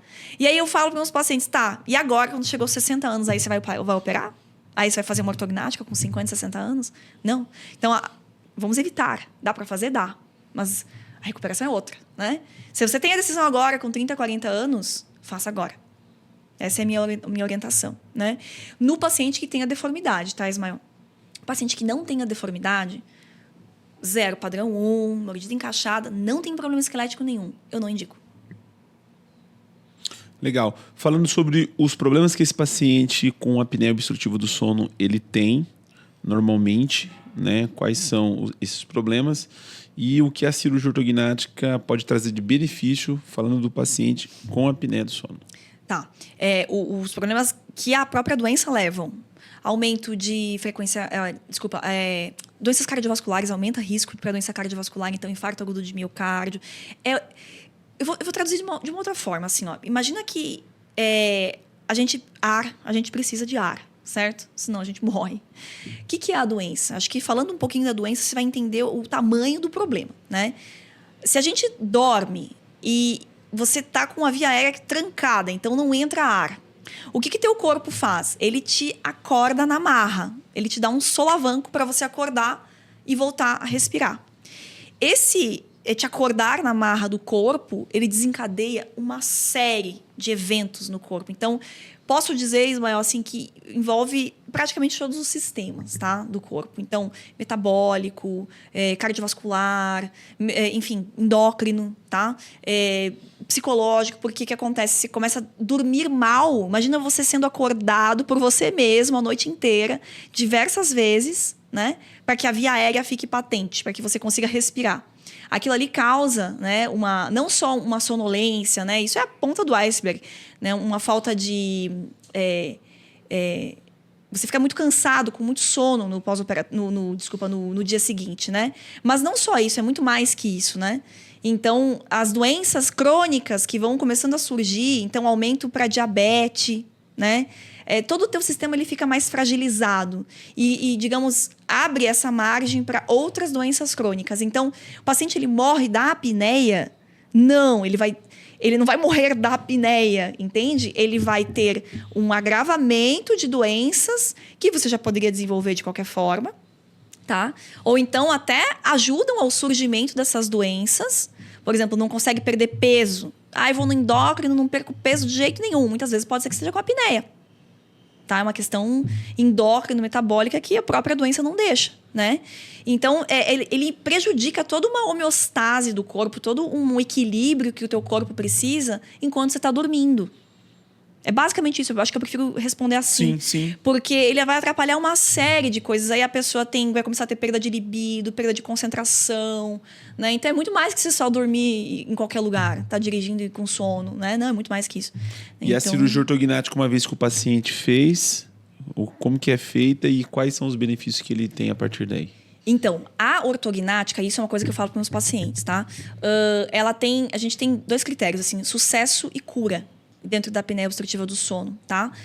A cura é quando a gente espera que o índice de apneia e hipopneia ele vá para 5, que seria um ronco primário, que é um ronquinho, né? Que é o natural. Que é o natural, tá? Isso é cura. Opa, trouxe o paciente de um índice, sei lá, de 20 e poucos, que seria uma moderada, para 5. Curei o paciente, tá? Esses casos, eles são mais difíceis na ortognática. A gente está tem um estudo de meta-análise que foi feito que falou que 35% dos casos a gente consegue chegar nisso, tá? Agora, o sucesso, o que é isso? Então, o paciente tem lá 60, é uma apneia severa, né? Acima de 30 já é severa. E eu consegui trazer esse paciente de 60 para 30 ou 29, né? Eu reduzi 50%, por exemplo, desse índice. Mas não curou. Sim, mas lembra a história do CPAP? Vai ter que usar um aparelho com uma pressão um pouco menor. Então, e lembra, é um dos fatores. Estou tirando só um dos fatores, né? Tem vários outros que precisam ser olhados com outros profissionais. Se a doença é multifatorial, o atendimento é multiprofissional, né? Então, a gente não tem que querer ser assim o herói do tratamento da ortognática, da apneia obstrutiva do sono por ortognática. E essa é a minha visão, tá, Ismael? Eu não tenho mais essa intenção de curar todos os pacientes. Sabe por quê? Que quando a gente tenta chegar nesse ponto, né, eu quero curar o meu paciente, eu vou obrigatoriamente colocar estética em detrimento disso. Ou seja, não é um padrão ouro para o tratamento, é multi, tem vários... É multi. O padrão ouro do tratamento da apneia é o CPAP, tá? A ortognática, assim como a fono, que é um dos tratamentos também, a cirurgia otorrinolaringológica, tudo isso, todos esses vários tratamentozinhos, eles vão ajudando a diminuir a doença e controlar a doença um pouquinho aqui, um pouquinho ali, um pouquinho aqui, um pouquinho aqui, para trazer um pouco mais de qualidade de vida, usar um CPAP com uma pressão um pouquinho menor, que a máscara fique mais bem adaptada, que o paciente se adapte melhor. Muitas vezes, estou falando em casos mais importantes. Mas sim, tem casos que, por exemplo, que eu operei, né, pacientes com índice de 30, acima de 30 severo, né, e ficou ali num 9 ou num 8, mas a vida já é outra. Então, a gente trata sintoma também, né? Não só um exame. Né? Então, como você está? A gente aplica um questionário depois e vê como esse paciente está depois da cirurgia. Nossa, eu estou dormindo bem, eu estou respirando, não estou mais tão cansado ou com tanto sono no outro dia. Né? Então, quem trabalha muito com ciência, com artigo, como eu fiz uma formação acadêmica, tem muito essa questão, né? A gente se apega muito aos números. Né? Não, eu tenho que baixar para o índice, lá. Não, eu avalio muito mais assim, o sintoma, né? Como esse paciente está no pós-operatório? Ele está bem? Está se sentindo bem? Né? Recuperou bem? Como que ele está? Né? Então, e graças a Deus, assim, eu tenho um feedback muito positivo desses pacientes que fazem ortognática, mesmo não tendo curado a doença. Eu sempre aviso, e aí, de novo, alinhamento. O paciente já vai para a cirurgia sem essa expectativa de cura. Se curar, nossa, incrível, tá? Mas o sucesso, a gente tem 98% de chance. Que era esse dado que eu queria falar. Tá? Sucesso a gente alcança em 98% dos casos. Então, é uma ferramenta incrível? mas não é a solução milagrosa para o problema. Alguns colegas falam desse tratamento e é interessante que às vezes você encontra várias vertentes, né? Opiniões diferentes, e dá um podcast aqui só falando só de apneia. Só de apneia obstrutiva do sono. Você que não é inscrito no canal, vai lá, se inscreva no canal da Bucocast. Também no nosso Instagram tem alguns cortes que a gente compartilha lá, e também no Ortognática Assim a gente vai estar compartilhando esse episódio. Doutora, os benefícios do paciente da cirurgia ortognática, no modo geral, exceção do paciente que eu não sei se os benefícios são os mesmos com relação ao paciente que tem um sorriso gengival, que para mim esse paciente às vezes tem um problema mais relacionado à questão estética, que afeta, né, às vezes um pouco a vida social desse paciente, mas também o severo, né, os classes 3, enfim. Eu queria que você falasse dos benefícios desse paciente com a cirurgia ortognática. Difícil quando tem um caso mais severo, difícil não ter envolvimento da mordida, tá? De novo, os que não tem, os que a mordida está encaixada, ou que já passou por ortodontia, e geralmente uma ortodontia mais extracionista, então teve dente removido para poder compensar e encaixar a mordida. Então, aí é que tá. Esse caminho da volta muitas vezes é difícil. Abrir espaço para depois colocar implante e tal. Eu tô falando aí de orto de 2 anos e meio, às vezes nem consegue. Porque se ele fez essa orto numa idade muito tenra ali, 14, 15 anos, ele desenvolveu o osso junto com as extrações. O osso qual? Alveolar. Porque o osso da face tá com o mesmo problema, né? E aí eu chamo a atenção para as mães e pais, né?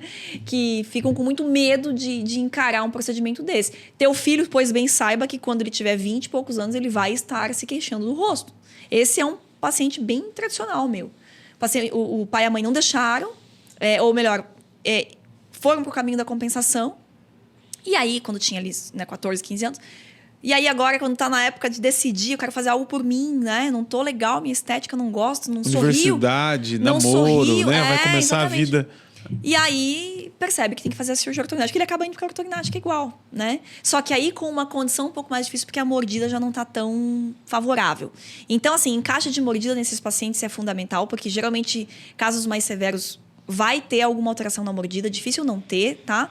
Se a gente só não mexe realmente quando a mordida foi tão bem compensada, viu, Ismael, que tá super encaixado e não tem o que mexer. A gente faz realmente a cirurgia só por estética, tá? Então, benefícios da mordida funcionais, melhora a respiração, tá? Porque a gente acaba mexendo na cavidade nasal, não tem como não mexer. O corte da maxila, ele é aqui, muito próximo. Então, quando a gente baixa a maxila, a gente vê a cavidade nasal de uma outra referência, né? Mas a gente acaba, muitas vezes, aumentando esse espaço da cavidade nasal. Então, o paciente sente melhora para respirar. Isso é uma coisa que é bem legal, porque muitos dos pacientes, aqueles que eu operei por estética, que eles têm a percepção, vim por estética. Aí você passa, visita, nossa, eu não sabia que eu podia respirar assim. Falei, ganhou estética, né? Fez por estética, de brinde, veio a respiração melhor.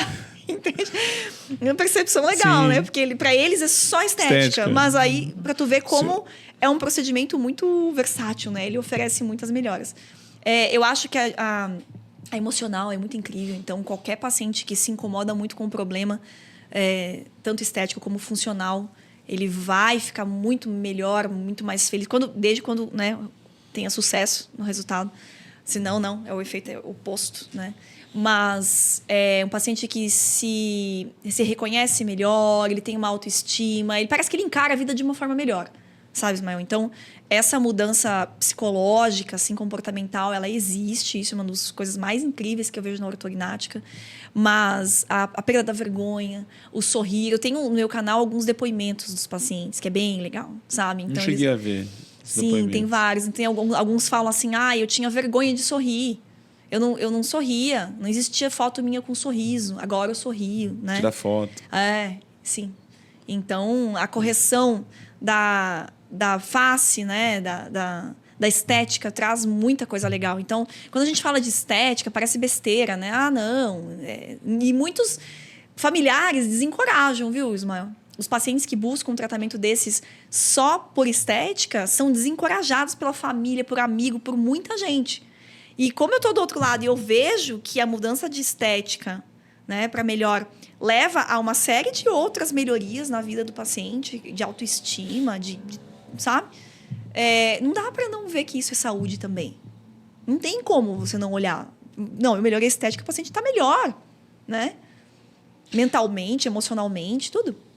Quando você começou lá na especialidade, como a gente falou, o planejamento virtual estava começando ali algumas coisas, né? Isso. E hoje o paciente, a maior parte deles já vem, né, com esse conceito de querer ver, de querer saber como que vai ser.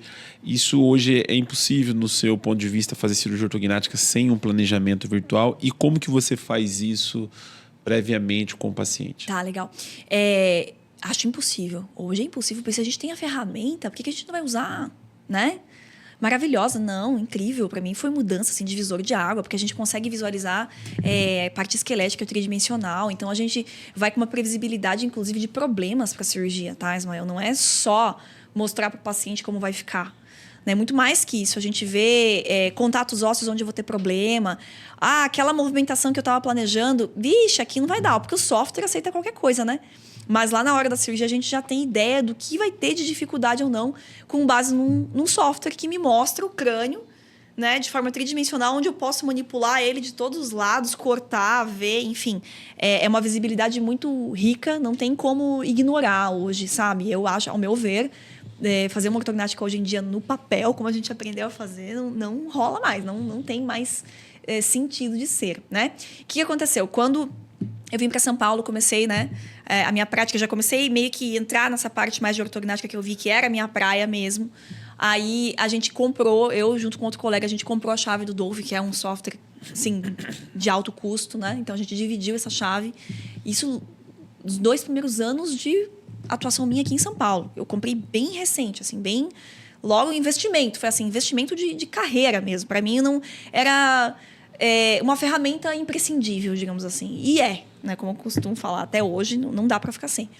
Então, eu quis aprender a mexer no software. Eu cheguei, logo quando eu estava aqui, cheguei a delegar esse tipo de planejamento para colegas, que hoje em dia é um mercado, existe um mercado disso, né?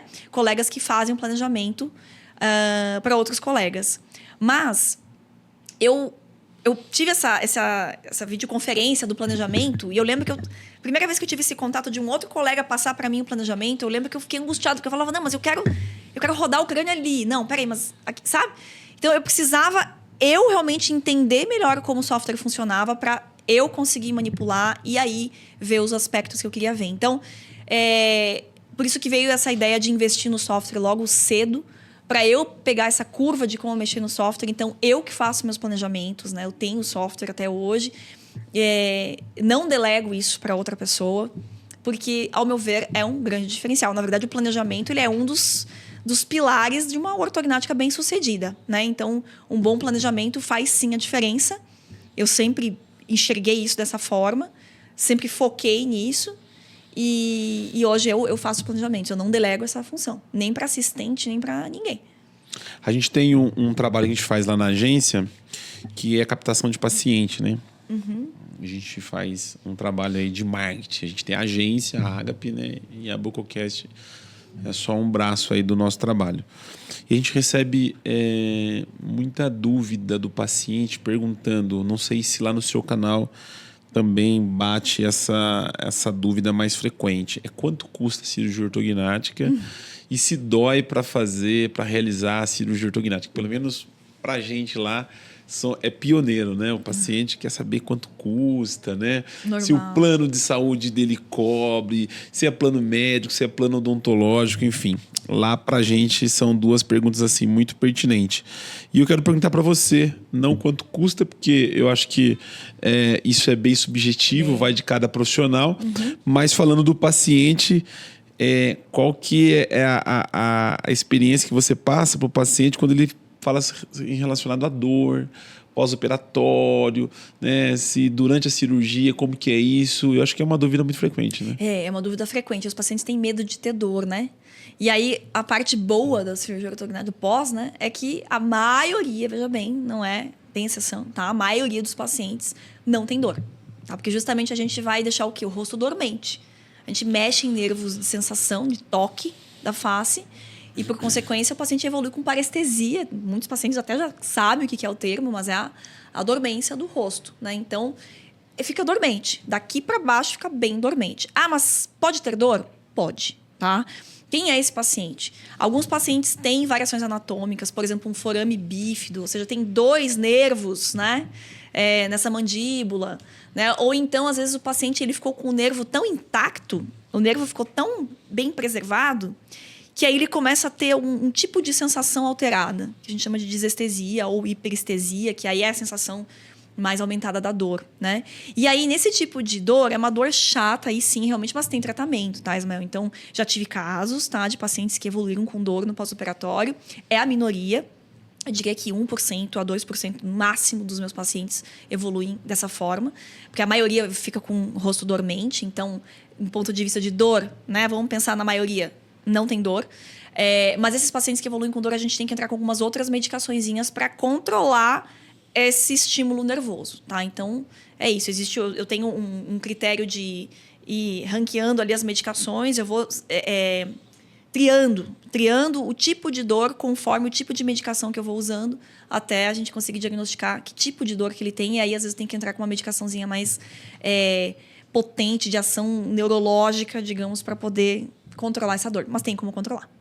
Hoje o paciente vai para a cirurgia ortognática ou ele procura o bucomaxilo, muitas das vezes ele não sabe que tem que fazer um preparo antes, né? E eu queria que você falasse sobre essa questão do preparo, quais exames que esse paciente necessita para fazer a cirurgia ortognática, e já emendando uma outra pergunta que eu acho que é bem pertinente, se a cirurgia ortognática é considerada um procedimento seguro. Tá, exames... Então, é uma cirurgia eletiva, né? Já engatando aqui com o seguro e depois eu volto. É uma cirurgia eletiva, que a gente pode agendar. Então, se eu posso agendar, a cirurgia não é uma cirurgia de urgência, de emergência, né? Onde o paciente, por exemplo, está na rua, teve algum problema, caiu, quebrou, tem que ir para o hospital de emergência. A gente consegue triar a saúde desse paciente. Então, como? Com exames pré-operatórios, né? Geralmente existe uma gama de exames pré-operatórios básicos, onde a gente solicita. Se tiver alguma alteração, né, nesses exames que já são básicos, né, exigidos ali em qualquer hospital por qualquer anestesista, a gente faz uma avaliação mais aprofundada, muitas vezes encaminhando para outros médicos, né? Então, e não é assim tão incomum, né? Claro, não é a nossa rotina, mas já detectei paciente, por exemplo, com arritmias, né? Fez um eletrocardiograma, que é um exame super simples, que o paciente nem sabia que tinha arritmia, né? Então, vai para o cardio antes, né? Avalia isso. Então, a gente só vai para a cirurgia quando os pacientes estão com seus exames bonitinhos. E o que é legal é que é bem curioso isso. Recentemente, a gente teve um caso de uma paciente muito jovem, né, vegana, e que tinha algumas questões alimentares, onde os exames também vieram alterados. Porque não só exames laboratoriais clássicos, mas eu também peço, junto com a Nutri, alguns exames marcadores de nutrição. Então, a gente tem detectado que existem muitos pacientes ali que têm alterações nutricionais que podem levar alguns desconfortos maiores no pós-operatório, às vezes até complicações, né? Então, se esse paciente não está bem nutrido antes, a gente também detecta isso como um fator, às vezes até de interromper a cirurgia, que foi o caso dessa paciente. A gente não estava com cirurgia autorizada. A gente não foi fazer a cirurgia, a gente aguardou 1 ano. Isso é realidade, né? Ela passar, exatamente, mas ela estava evoluindo para uma anorexia. Né? Então, e aquela coisa, na minha frente, não, tudo muito... tranquilo, como, me alimento bem, mas a Nutritum pegou, né? Então, e quando a gente fez os exames, aí realmente veio a prova, né? Então, a gente esperou 1 ano ela fazer todo esse condicionamento, melhorar da parte nutricional, porque também tem a questão psicológica junto, muitas vezes, para depois operar. Então, é uma cirurgia de risco. Eu falo assim, Ismael, toda cirurgia tem risco. Se você não quer passar por risco nenhum, não bota o pé no hospital, muito menos no centro cirúrgico. Ou não sai de casa também, né? Não sai de casa também. É isso, né? Qualquer procedimento sob anestesia geral tem risco, tá? Tem risco. Então, aí a gente fala em fatalidade, que também é um vídeo meu do YouTube, só sobre fatalidade, né? Que aí teve aquele caso daquela moça, terrível, horroroso aquele caso. Né? Eu comentei um pouco disso, a gente está falando em realmente coisas que deram muito errado, né? O índice é muito baixo, né? Muito baixo, com certeza, tá? Então, a gente considera o procedimento, vamos falar assim, o procedimento em si, o que eu faço, que é baixar maxila, induzir fratura e tal. Este procedimento é um procedimento de alto risco? Não. Era um procedimento de alta complexidade, de porte grande, porque envolve um trauma metabólico maior, uma cirurgia de longa duração, né? Mas a gente mexe em lugares muito críticos? Não. Que poderiam colocar a vida do paciente em risco? Não. Falando sobre pós-operatório, né? A gente se ouve muito temido pós-operatório. Não sei se essa palavra temido cabe dentro do seu conceito. Cabe, ainda tem muito. Ainda tem, né? Como que você lida com os seus pacientes no pós-operatório, já que você tem aí até um livro, né? Aí para os pacientes que passam pela cirurgia. É temido mesmo esse pós-operatório? É a primeira, assim, um dos questionamentos principais da primeira consulta é e o pós, né? E infelizmente, Ismael, muito ortodontista bota medo nos pacientes ainda. Né? Eu tenho uma missão bem importante que é falar para os colegas ortos que, olha, hoje em dia essa cirurgia não é mais a mesma de nem 15 anos atrás. Amarrar a boca, ficar com a boca amarrada. Não, então, eu cheguei a acompanhar a cirurgia onde ficava bloqueado no fio de aço, né? Então, bloqueado 100%, 60 dias, naquela época deixava, né? Então... Não, hoje em dia mudou isso, né? Então, graças a esse atendimento multiprofissional de todos esses colegas que estão juntos ali, nutrifísio, fono, né? Mas as técnicas que mudaram, né? A evolução da própria cirurgia ortognática, né? É um pós-operatório mais tranquilo. Eu falo assim, é gostoso? Não, né? É desconfortável? É muito desconfortável, porque ele envolve a região de...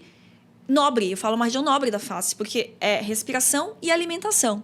Então, a gente vai estar impactando justamente uma região que você tem que respirar e comer. E não dá para deixar de respirar e comer no pós-operatório. Então, ele se torna dificultoso, né? Tudo fica mais difícil. Eu falo que tudo vira um ritual. Então, vai escovar o dente é um ritual, lavar nariz é um ritual, né? Mas... se a gente parar para pensar, são 7 dias os piores dias pós-operatórios. Eu falo que 7 dias é o dia do arrependimento, né? O período do arrependimento. Que você fala, por que eu fiz, né? Vai lá com a físio, fala, o que eu tô fazendo aqui, meu Deus do céu? Exatamente. Mas, depois que passa, só melhora. Só tende a melhorar a partir do 7º, 8º dia. E eu falo assim, esse desconforto, o que acontece, Ismael? Eu tenho muito paciente meu que nunca se colocou em uma situação de desconforto a vida inteira.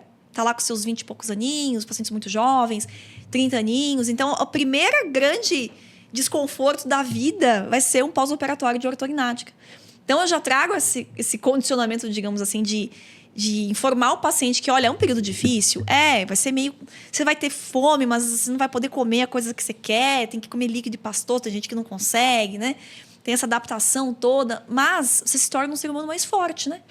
Porque toda vez que a gente se coloca numa situação de atrito ou de desconforto, né? E você supera aquilo, massa. Fui corajoso, consegui, legal. E você vê isso nos pacientes. Eles ficam mais fortes, emocionalmente, principalmente, né? Então, dá para encarar? Dá. Hoje em dia não tem nem comparação com o que era no passado. Eu fui de uma época que eu aprendi a fazer ortognática, a gente largava o paciente, deixa a natureza cuidar. Não existia físio, não existia fono, não existia esse atendimento multiprofissional. Mudou muito, né? Mudou muito. Não, o pós é muito mais confortável, muito mais.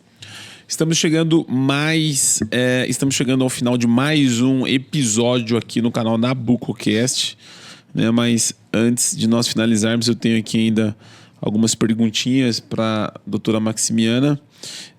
Ainda falando da cirurgia ortognática, são 2 perguntas juntas, né? Quanto tempo demora o tratamento desse paciente? Que eu acho que isso é uma pergunta que o paciente quer saber por conta da ansiedade, desde o orto até a sua alta. Tá. Né? Essa é uma pergunta.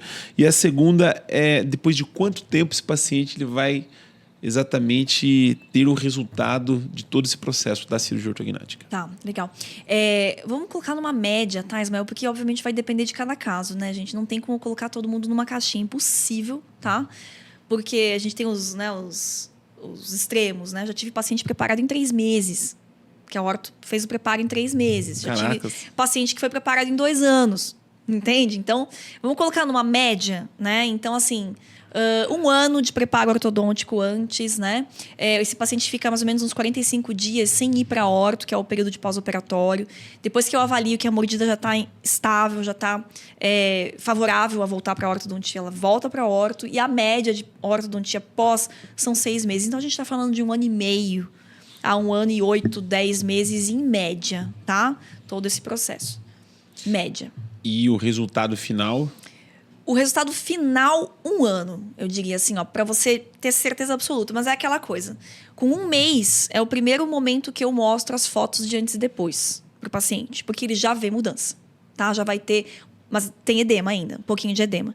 Com 6 meses, ele já estabilizou bem, é o momento que eu já libero para fazer procedimentos estéticos, né, adjuvantes, uma harmonização, um ácido hialurônico e tal.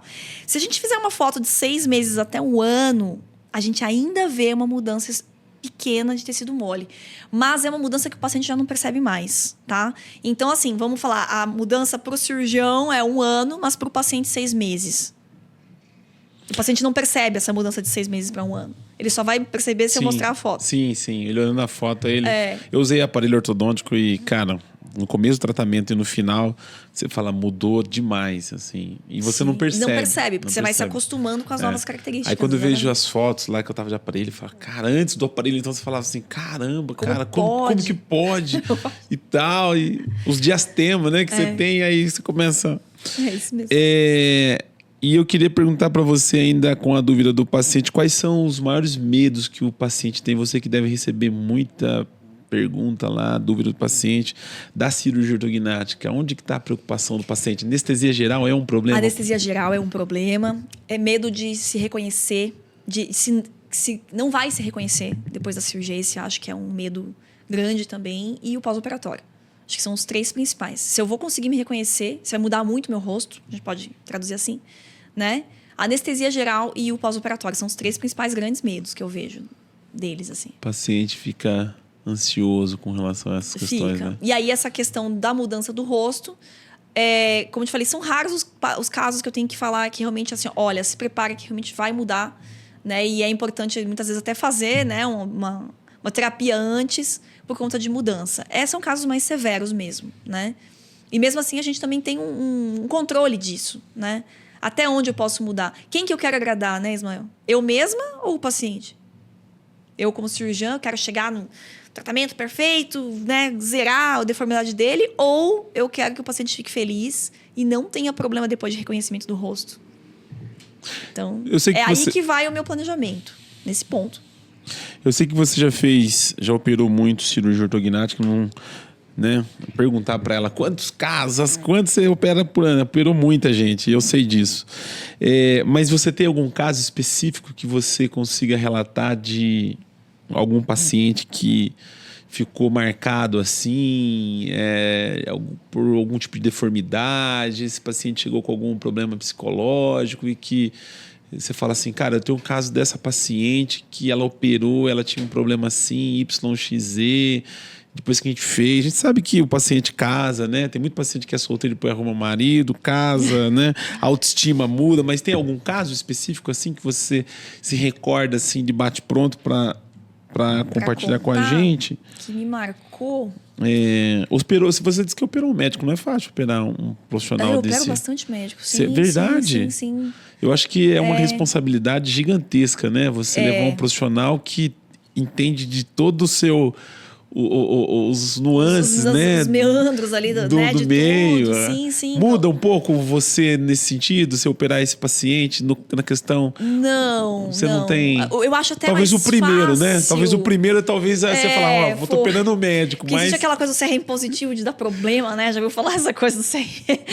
Não, eu encaro de uma forma diferente. Eu acho até mais fácil, tá, Ismael? Porque eu consigo comunicar... Profissional, né? De uma forma mais... Exatamente. Até em termos mais técnicos, sabe?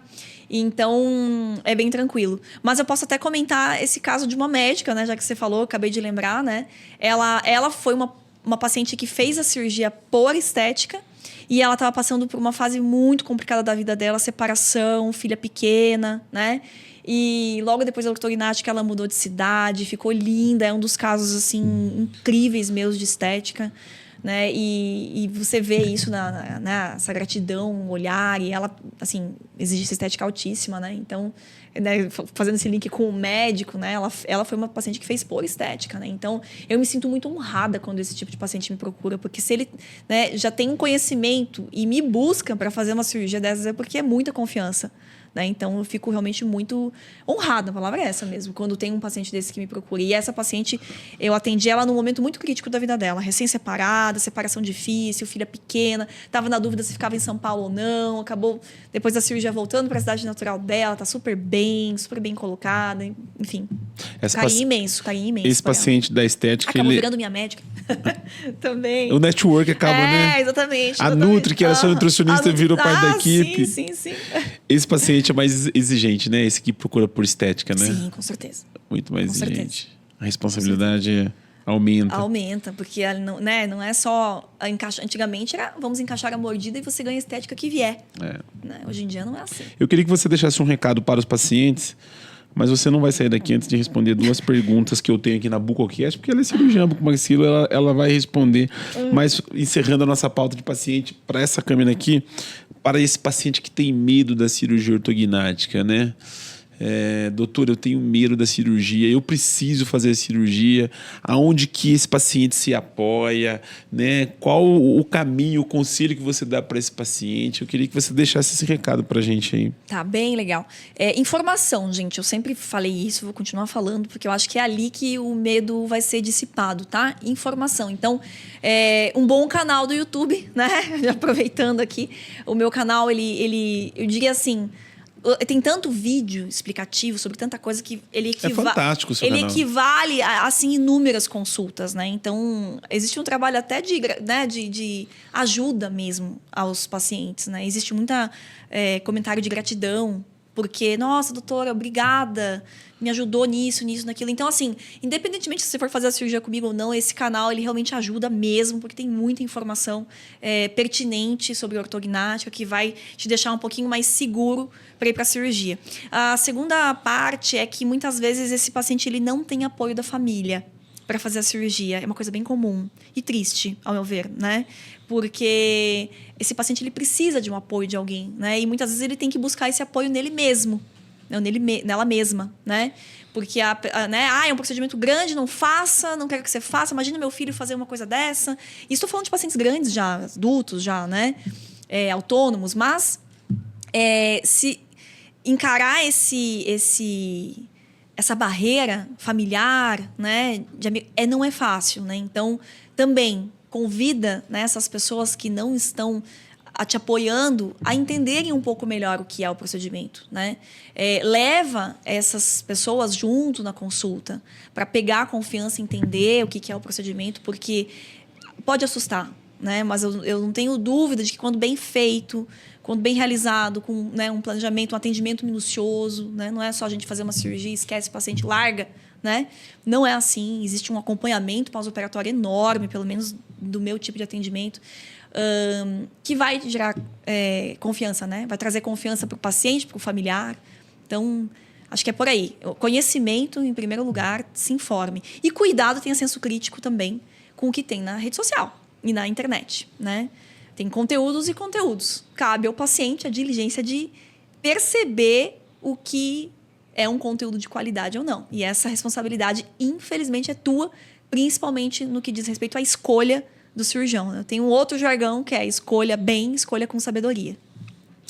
Antes de a gente finalizar, eu queria que você falasse do seu instituto, do SO, que eu sei que você faz um trabalho fantástico pelo Instituto. Ela tem a clínica particular e tem o Instituto. Eu queria que você falasse do Instituto, qual que é a função do Instituto dentro da sua vida aí com esse trabalho. Bem legal. Para variar, sempre eu rastreio as coisas que estão acontecendo pelo meu YouTube, né? Porque é ali que eu começo a perceber, e também pelo meu fluxo de pacientes do consultório, eu comecei a ver que teve uma demanda muito grande de pacientes que não têm convênio. Né? Muito grande isso. Muito grande. Pacientes que não têm convênio, cada vez mais a saúde suplementar no Brasil está deteriorando, a gente pode falar assim, né? Acho que não está evoluindo para um caminho muito bom. E muitos pacientes estão perdendo convênio, ou então o seu convênio que era antes um convênio super mega bom, agora é um convênio ruim de coparticipação. Cirurgias que antes eram autorizadas, hoje em dia não são mais autorizadas. Né? Então, e esse paciente tem um tratamento para fazer. Como funciona daí, né? Ou então o paciente, no YouTube lá, né? Nossa, meu sonho, queria fazer, mas eu não tenho condições, essa cirurgia é muito cara, não tem como, tem que ter convênio, ou tem que ter muito dinheiro, não sei o quê. Então, vendo esses vários comentários, eu tive a ideia de fazer esse instituto, que com o nome fala, né? Ele existe também um objetivo de educação, tá? Que ainda é um passo mais futuro, ele é uma coisa nova, digamos assim, tem menos de 1 ano de existência, mas ele surgiu com esse objetivo de oferecer aos pacientes um tratamento de qualidade, né? Seguindo os meus moldes, o meu padrão, meus protocolos, né? Eu estou como coordenadora desse instituto, então não sou eu que vou operar, não sou eu que fico em contato direto com esses pacientes, né? Até em honra aos pacientes que fazem a cirurgia comigo, mas eu que sou a coordenadora desse instituto. Então, o que significa? O paciente ele consegue facilitar a forma de pagamento. Então, é possível hoje em dia fazer uma cirurgia ortognática por um custo mais reduzido. Fiz parcerias, entende, Ismael, com empresa de material, com hospital, né? Que fora do Brasil já é assim, né? Em alguns outros países é 100% feito por exemplo, dessa na forma. Itália é particular, essa cirurgia ela é 100% particular. O convênio lá, ele não entende como uma coisa que ele precisa cobrir, né? E tem muitos, seguros, de outros países que também não entendem que tem que cobrir. Porque é uma coisa que, por exemplo, o paciente não morre se ele não fizer uma ortognática. Sim. Entende? Então, é uma prática... depois que eu vim de lá, eu pensei, realmente eu preciso entrar com isso. Legal. Essa opção. Então, pagamento facilitado com preços menores do que o mercado oferece. Sim. Né, para viabilizar mesmo. Sim. E junto com isso, financiamento. Então, tem como financiar todo o tratamento. Então, é para viabilizar mesmo a ortognática. Para esse perfil de paciente que tem essas dificuldades. Que não tem convênio, que tem mais dificuldade financeira ou que teve a sua cirurgia negada também, né? O que é isso? O paciente pediu, né? Teve a sua cirurgia, às vezes quer fazer por estética, Ismael, né? Não quer fazer por função, quer fazer por estética. E o convênio, negou, de cara. Né? Não tem outro caminho que não seja 100% particular. Entende? Então... Esse é o caminho, na verdade, também, pelo que a gente percebe pelas operadoras de saúde, né? Esse caminho está muito bem próximo da realidade Eu hoje. não sei direito para onde que vai caminhar, né, Ismael? Tá estranho, né? As verticalizações estão aí, né? Então... como um cirurgião que não é credenciado de tal rede vai conseguir atuar se não for dessa forma num futuro aí, eu tenho dúvidas, né? Aí por isso que eu falo que assim, o convênio, essas mudanças todas da saúde suplementar, elas são boas para quem? Para o convênio, só. Para o hospital não é bom, para fornecedor não é bom, para cirurgião não é bom. Para o paciente, muito menos. Porque o paciente ele vai perder a autonomia de escolher o cirurgião com quem ele quer, que hoje é um direito, né? Você pode escolher, eu quero fazer a cirurgia com a doutora Maximiliana. O convênio não pode se negar a permitir que ele faça comigo. Tudo bem, vai pagar um honorário particular? Tudo bem, mas ele não pode impedir isso hoje, né? Mas com as manobras que os convênios estão fazendo, isso está começando a acontecer, né? Então, quem perde no final da ponta é o elo mais fraco, que é o paciente. Então, é triste. Eu vejo essa mudança toda dos convênios acontecendo de uma forma um pouco decadente no Brasil, né? Mas essa modalidade de particular vai começar a aumentar cada vez mais. Se alguém quiser ter o seu tratamento realizado. A gente ainda consegue operar com os convênios, mas existe um processo de dificuldade cada vez maior sendo imposto para todos. É uma realidade hoje na bucomaxilo. E eu acredito que por um tempo a gente vai ter que aprender a lidar com essas novas, né, esses novos comportamentos aí das operadoras, enfim. Tá todo mundo se adequando, né? Todo mundo se adequando. Se ajustando. Uhum. Ortognática minimamente invasiva. O que você me diz dessa filosofia? Você pratica sim ou não? O que você acha da técnica? Fiz o curso com o Dr. Gwen, achei incrível a técnica. Eu utilizo alguns princípios dela, não ela full, ela inteira como um todo. Porque, de novo, eu consigo um bom pós-operatório, pouco edema com a técnica tradicional. Então, o cirurgião que... Acho que já deve ter ouvido mais gente falar sobre isso, né? O cirurgião que consegue um bom resultado de pós-operatório, né? Com a técnica tradicional, não vai se expor uma técnica onde te limita acesso acesso, limita a visibilidade, onde pode aumentar, muitas vezes, o risco de complicações transoperatórias, né? Então, eu sou dessa linha, tá? Eu não tenho o costume de fazer, não vejo tão grande diferença na minha prática para os meus pós-operatórios, né? Tem algumas coisinhas que eu acrescentei, não nego, acesso de mentoplastia, que é muito incrível, que fica bem reduzidinho, mas alguns movimentos que a gente faz, eu preciso de maior visibilidade, fica muito restrito, né?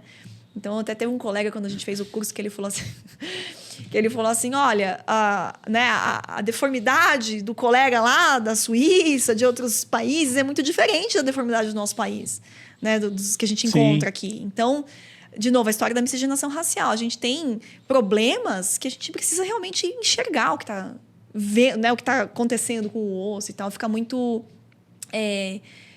aumenta muito o risco de resultados insatisfatórios, de complicações transoperatórias. Então, por que eu vou submeter meu paciente a isso se eu consigo um bom pós-operatório com a técnica tradicional? Né? Então, eu sou dessa linha. Teria mais inúmeras perguntas para fazer para ela aqui, mas nós estamos chegando ao final do nosso podcast. Fica aqui o convite para você voltar num próximo episódio e a gente poder estender, porque essa pauta de ortognática, e se a gente entrar na nossa pauta aqui, é mais 2 horas tranquilamente de podcast. Você falou desse professor da Itália, vai estar aqui no Brasil, né? Vai estar aqui na 24 USP. 25, já vou estar, estou inscrita já no curso. Você vai estar lá. Vou lá. Eu sei que o pessoal convidou a gente para participar do evento, falou que era um italiano, e quando você começou a falar, eu fui juntando as peças. É o mesmo. É o mesmo. É o próprio. Exatamente. Doutora Maximiano, eu queria que você fizesse suas considerações finais desse podcast. Tem alguma coisa que você queira acrescentar, agregar, algo que a gente não falou, fique à vontade. Falei, hein? Não sei. Foi um prazer imenso recebê-lo aqui, viu? Não, ótimo. Não, a honra sempre foi minha, né? Eu sempre quis estar aqui, sempre acho um podcast extremamente relevante, né? Não só para colegas, que eu sei que muitos colegas acompanham também, mas para o paciente, sem dúvida alguma. Acredito que seja o podcast mais importante do país hoje, né? Então, é uma honra muito grande para mim estar aqui, sem dúvida nenhuma. Podendo falar, podendo contribuir um pouquinho aí com as minhas ideias, né? Com os meus princípios dentro de cirurgia, meu caminho, né? Enfim, acho bacana. Isso é muito rico para nós, com certeza. Tem uma pergunta que eu faço para os colegas convidados aqui, o que é mais fácil, é gravar um podcast ou fazer uma cirurgia ortognática? Como ela é uma jornalista também, né? Eu não vou falar blogueira, porque já passou. Ela é uma comunicadora da especialidade também. Eu acredito que ela vai dizer que eu acho que é mais fácil fazer comunicação, falar. Com certeza. Podcast tranquilo. Pra mim, tranquilo. Tô conversando aqui, tá tranquilo. Não, é porque todo mundo fala assim, não, é mais fácil fazer cirurgia ortognática. Então, eu sei como, né? No caso dela, não vai ser esse problema. Aqui eu não tô com adrenalina, né? Não, é super tranquilo, de boa. Toda cirurgia é engraçado, né? A gente tem uma máxima, assim, entre cirurgiões que quando o cirurgião relaxa muito, ele fica muito... de boas, passivo, perde nível de atenção. E aí é onde acontece alguma coisa. Entendeu? Então, assim, existe você fazer uma cirurgia passeando no bosque? Não tem como. Né? Se você está assim, alguma coisa vai acontecer. Então, a gente sempre tem que estar com um nívelzinho de atenção mais alto. Então, querendo ou não, é uma cirurgia, um procedimento que você tem que estar mais tenso. Né? Então, obviamente... Né? Aqui eu tô super relaxada, bem tranquila. Eu tô em casa, boa. Com câmera. Tem 4 câmeras aqui, ó. Essa foi... Não, é super tranquilo então, pra ela. Tá tranquilo, não. Com certeza. Você é daquelas que vai pro centro cirúrgico vai pro hospital de salto, toda aquela... Hoje é dia de cirurgia, vou pra guerra, rasteirinha, já vai... Como que é a sua... Saltão, gente. Saltão. Já operou de salto ou não? Já, porque esqueci meu tênis. Putz, não dá. Eu conheço colegas que operam de salto, mas, gente, minha coluna não permite mais esse tipo de coisa. Não dá. Inclusive, recentemente. É sorte que fui de salto baixinho. E então eu aguentei. Mas assim, não. Eu chego no salto, mas chega lá no centro cirúrgico. Quando chegou no salto, você chegou na cirurgia, viu de salto, falou, tem alguma coisa errada, não é possível. Não tem como. Não dá. É uma cirurgia grande, né? Minha ortognática tá levando em torno de 4 horas, 3 horas e meia, dependendo. Tem algum problema com o tempo de cirurgia ou não? Não, tem que ser bem feito. Não me importa se ele leva, né? O cirurgião leva 9 horas, tudo bem, mas se ele faz um bom trabalho, entrega o que tem que entregar, ok. O cirurgião que demora 2 horas, mas faz um trabalho ruim, Tudo bem, opera em 2 horas e faz um trabalho legal, top. Mas esse é o Não meu é o objetivo. problema. Não é o problema com o tempo. Exatamente. O que você achou do nosso estúdio aqui? Incrível, não, muito legal. Gostou? Muito legal. Sua opinião é muito importante pra gente, que você grava muito conteúdo, eu sei disso. Super tecnológico, gente. Tem 4 câmeras, negócio super... Tudo, microfone legalzíssimo aqui, ó.